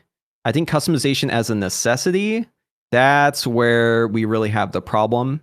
It's just in order to solve that problem, they also have to go overboard on certain other areas. But I think that they're doing the right things right now, at least in theory. Tactics 20 years from now, I mean, God, man, I'll be pushing 60. Like, how do you get people interested in this game over these next 20 years? Do you think that Blizzard can, or do you think they're going to be shifting to WoW 2, as people like to keep mentioning over and over year after year? Nah, but I think like Pri was saying, I think housing was a huge step forward, right? Like, this has been something people have been asking for years, right? Like, even like Garrisons was like the first kind of iteration of it that kind of flopped.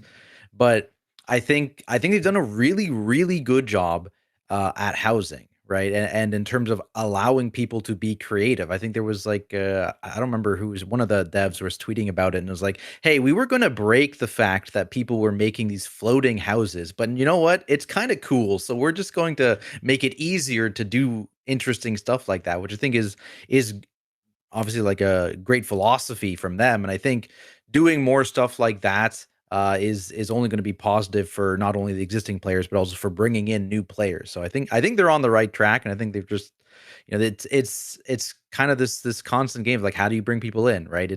They're going to have to constantly adapt. It's a lot of work to do that, but I think so far they're doing a pretty decent job going into midnight. Did you guys see J.B's response to that tweet from the dev? He said, I'm paraphrasing here. He's the dev said, we saw 5 or 6 examples of really cool houses that were floating. We were going to break it and blah, blah, blah. And J.B's like, what if I showed you 5 or 6 really cool weak auras? Would that change anything? I submitted a weak aura to that list. The immersive spinning crane kick weak aura. Have you guys ever used this one? Yeah, that's a fun one. It's a really good. It's whenever you press spinning crane kick, it spins your camera around at the speed your character's spinning. Oh my god, it's immersive. Yeah, that's fantastic. Well, we're gonna wrap this up. You guys are awesome. I appreciate you being here so much today. We're gonna do a quick round the table response to this last question. Dradnos, we'll start with you. If you had to give players one piece of advice going into Midnight, one mindset to have, what would it be? Yeah, I'm gonna steal Preheat's line of just like, don't worry about it too much. Lower your expectations or temper your expectations depending on what they are. If your expectations are high around housing, I think keep them high. That is obviously is great and will continue to be great. And we didn't talk about that much this episode, but I think there's a very good chance that when people look back at Midnight, the big thing people remember is going to be that's the expansion where housing came out, right? Like all the stuff about add-ons or whatever. Compare the amount of people that affects compared to the amount of people that WoW having good player housing effects is probably not even anywhere close, right? These probably 2 orders of magnitude more or something like that. So if you're excited about that, continue to be excited about that. If you're worried about add-ons or stuff like that, I would say, there's certainly things to be worried about, but just you're going to have a lot more fun if you kind of just sit back, watch what happens, play the expansion if it's fun, don't play it if it's not fun, and don't stress too much about it. And, stuff will probably change if it's really bad as well. Yeah, I'm sure this game will be very different come 13.0 in a year or two. Preheat, what about you, man? One piece of advice, one mindset, what would it be? So I coach a lot of players, like improving their damage, and talk with a lot of people, just like one-on-one, about what their goals are in this game and their expectations and how they can achieve those goals.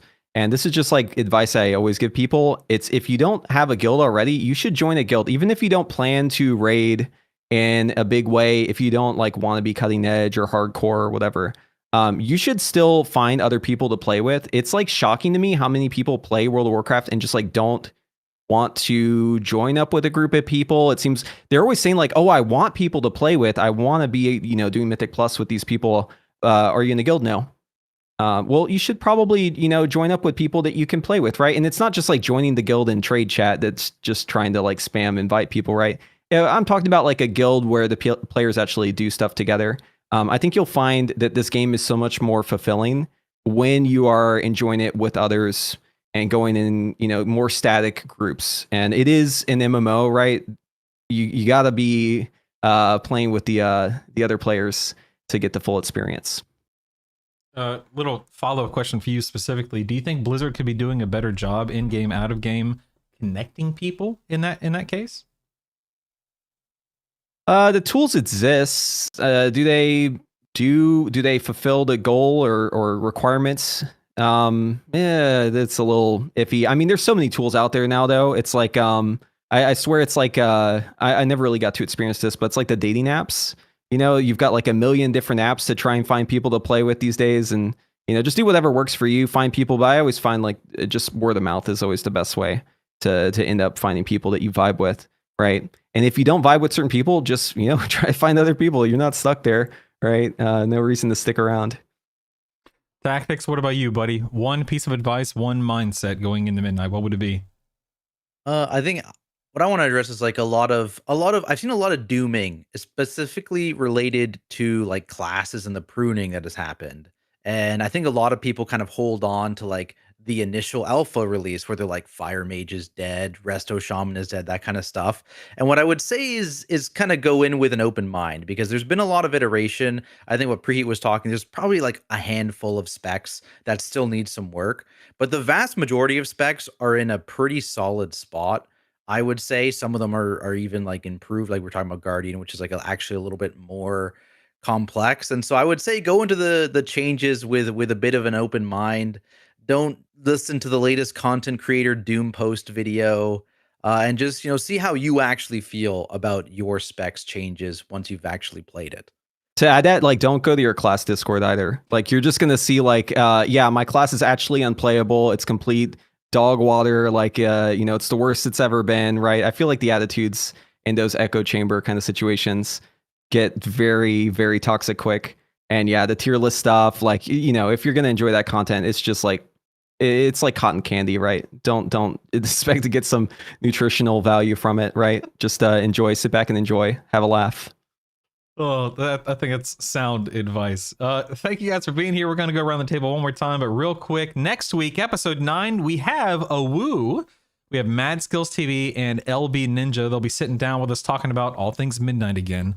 It'll be post-Christmas. I don't think I mentioned Merry Christmas to anyone out there who celebrates this, but Merry Christmas to anyone out there. Enjoy yourselves over these next few days, this next week.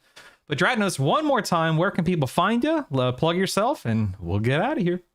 Yeah, youtube.com/Dratnos. The Pod EC is the podcast I do with Max and Dorky about PvE and stuff. And I haven't streamed in like a year, but maybe I'll stream again sometime. You never know. Same handle on Twitch. Preheat, where can people find you, man? Twitch.tv/Preheat. Also on YouTube, same name, Preheat. And then if you're looking for coaching, Metafy is where I do that. So just Google Metafy Preheat and yeah, hit me up. Yeah, and real quick tactics before you say it. Again, YouTube description has all of these links. So please go follow these guys, sub to these guys, talk to these guys, pick their brains, so on and so forth. All right, Tactics, take it away. Round it up here, buddy. Yeah, I'm just Tactics on all platforms. You get that when you spell your name wrong, so that's good. YouTube is where I post most of my videos, but I also stream on Twitch. I also occasionally post pictures of dogs and food on Twitter. So yeah, we're all Tactics. You guys are all awesome. Thank you so much for being here today. I'm going to let you guys get out of here. You've given me more than enough time. Give yourselves a round of applause for being here and doing a great job. My name is Brutal. Get out of here, everyone. We'll see you on the next episode. And again, go follow these guys and show them some love. Appreciate you guys. We'll see you next time.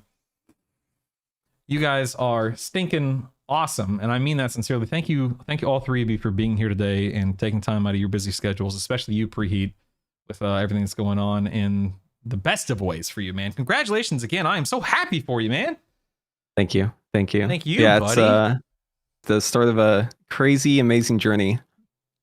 Man, I'm not going to be the kind of guy that says, "Oh, blah blah blah." I'm not going to list off all of the things that happened to me. All I'm going to say is, I've already gotten so much unsolicited parental advice, but it's fine. It's fine. Not going to get any. No, you're not going to get any from me. Every journey, like you just said, is so different, but so beautiful and wonderful. So I'm so happy for you, man. Oh, thank you. I'm pumped.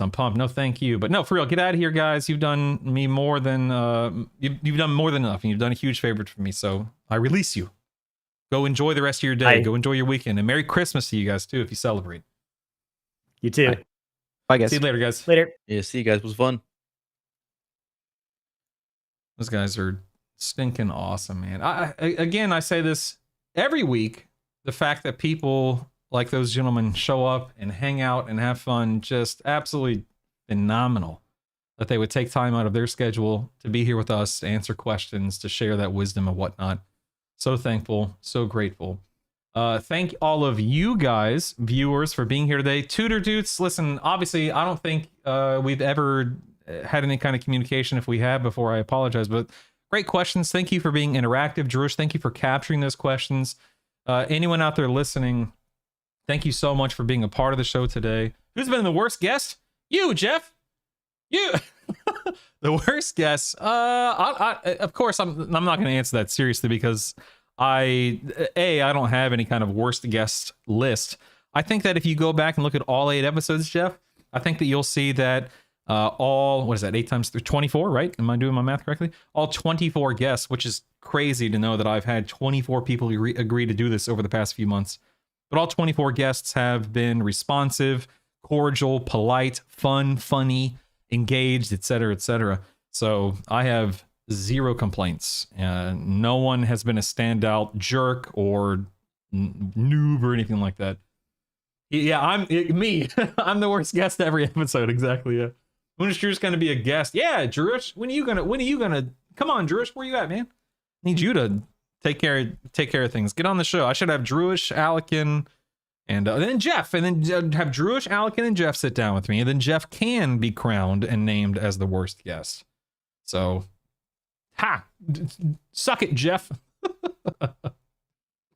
Yeah, you guys are awesome, man. It was Patrick. He stands in the background. Yeah, this guy right here. What's he doing, huh? What's going on with him? I'd do it. When's yours gonna be a guest? I need to hear the horror stories. Whoa. There's no horror stories. We're just having fun. Let me text I know that my wife took the kids to a friend's house today. Let me let her know. All done with the show. How are things on your end? ? See what she says.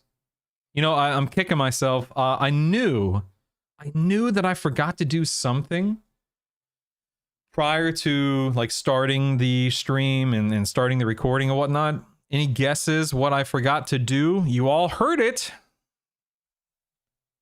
Discord notifications. We had one Discord notification bleed through, and I'm like, heck nabbit. I haven't made that mistake since the healer episode, episode 3, so kicking myself for that, but only one bled through. I immediately turned them off. But nevertheless, what is your streaming schedule the next week? That's a good question. Tomorrow and Tuesday well, actually, wait, Tuesday. What's maintenance looking like on Tuesday? Tomorrow for sure. I'll be on tomorrow. Tuesday, I might take Tuesday off. Well, maybe I won't take. I was gonna say I might take Tuesday off to do YouTube and podcast stuff, but maybe because I won't be streaming on Christmas, I suspect. Yeah. So tomorrow and Tuesday should be normal. Possibly taking maybe a half day on Wednesday, depending upon real life plans. More than likely not streaming on Christmas Day, of course. But I should be on the 26th, which is Friday. And then we have, oh my God, I didn't mention, holy crap. So check this out. Buckle up. You ready for this? Next week's episode, we have Awu, Mad Skills, and LB Ninja. The show is starting at 9 a.m. Eastern on next Sunday because Awu lives on the other side of the planet. So 9 a.m. Eastern, 8 a.m. Central for me. So I'll be turning the stream on at like 7 a.m. my time, getting everything ready leading up to the show starting at 8 a.m. Central, 9 a.m. Eastern. Because Awu, who lives on the other side of the planet, that's like 9 or 10 p.m. for him. So yay. Yeah, exactly, Jeff. Good luck, Jeff. Hope you have fun watching the show. Watching the recording next week. Oh, there's no hint, random dude. That the guests next week are Awu, Mad Skills TV, and LB Ninja. So those three guys are sitting down with me next week. And I have no one planned for the week after that. Dude, I swear I say this every week. I feel like I'm scraping the bottom of the barrel when it comes to who I have not asked. Now, anyone who has not sat down with me yet, that's like well known in the community, I have probably DM'd them. But a lot of people out there say no thank you just because they don't want to do it. They say I don't have time to do it because they're busy, because they're content creators, they have families, etc., etc. And then there are a handful of people that just never respond, period. So I'll be kicking up your stream at 4 a.m. Yeah, good luck to Keen. Well, everyone, enjoy that show. Yeah, me too, Drush, me too. I'll say, as far as Blizzard going back and giving players prorated housing rewards, it's cool seeing everyone doing old content, but I have 100+ garage kills, and just the thought of going back was, oof, that sounds like fun. Hey, Nita, I'll be playing the Life of the Childless. Have you done the classic WoW episode yet? No, I haven't, Stomps. I'm keeping everything related to retail and PvE at the moment. That's not to say that I won't eventually branch out. Like, I had a content creator episode with Luxthos, Touchpad, and Soul, so Breezy. So it's not all, like, not every episode will forever be high level PvE, most recent stuff, blah, blah, blah, high-end players. That's kind of the direction that things have been heading and will continue to head, but I'm always willing to branch out. I don't know anything about Classic other than it's something I played 20 years ago. I don't know the content creators. I don't know the storyline of the Classic world right now. I don't know what's going on or what will be going on, so I don't know. We'll see. We'll see. Let's see here. Hope the podcast. Yeah, technical. Everything's great, man. Thank you. Forgot to send out the Rummy Cube. Oh, Jesse, that's true. We did. We got a Soul mic mute moment. He wasn't even on this week. Yeah, I know. It was so funny. Oh my goodness, man. I'm so happy for Preheat. So happy for him. That's so cool. Anyway, so everything's been let's see here. Second. Let's check here. Nice. Okay. That's good. Everything's good here. Podcast. Yeah, I'm very happy with this week's show. Very happy with the conversation and the guests and whatnot. And just appreciate you guys being here.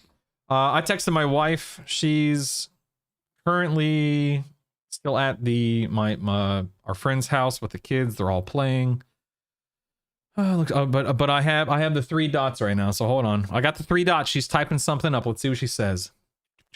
See what she says here in a minute. But I do need to render this video, this episode. I need to do an intro and an outro for it. Then, dude, these videos take all day to render. It's a 2-hour video and it takes like 6 hours to render on in Premiere. It's ridiculous. What do you mean dot? Who's what? Listen. It's my wife giving me the dot. Any lore quests asked? Any lore lore questions? Yeah,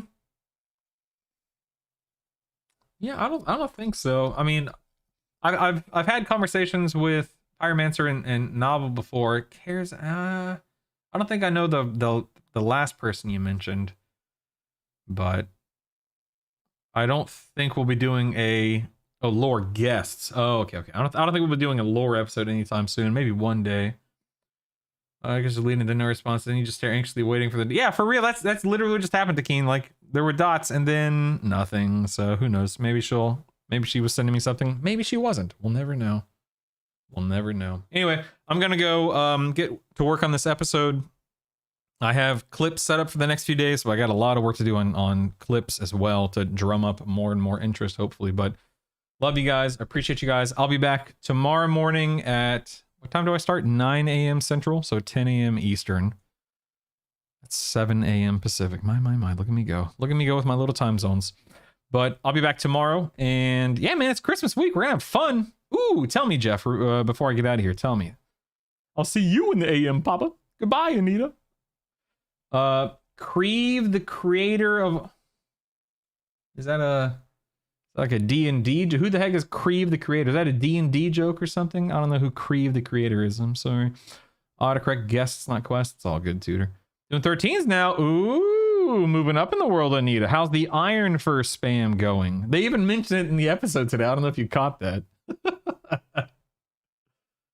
Anyway, I love you guys. Appreciate you guys. I don't know who Creve the creator is, but maybe one day, maybe I'll Google it, Jeff. Who knows? But appreciate you guys. All the things add on. The guy that made Creve the creator of all the things. I see. You know, it's funny you mentioned that, Jeff. Before I go, I've thought about having like Mystical on, the DBM guy. I've thought about having the LVY. I thought about having people like the Weakors guys, the LVY guys, the DBM Bigwigs guys, etc., all the developers of those add-ons for an episode. But I haven't reached out to them just because I have had other people scheduled. So maybe now's a good time to do that. Who knows? Love you guys. Get out of here. My name is Brutal. Live well, be well, do well. Thank you so much for being here for today's episode. I really, really, really appreciate you guys.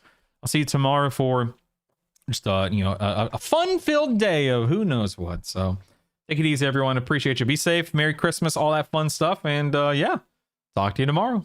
Bye.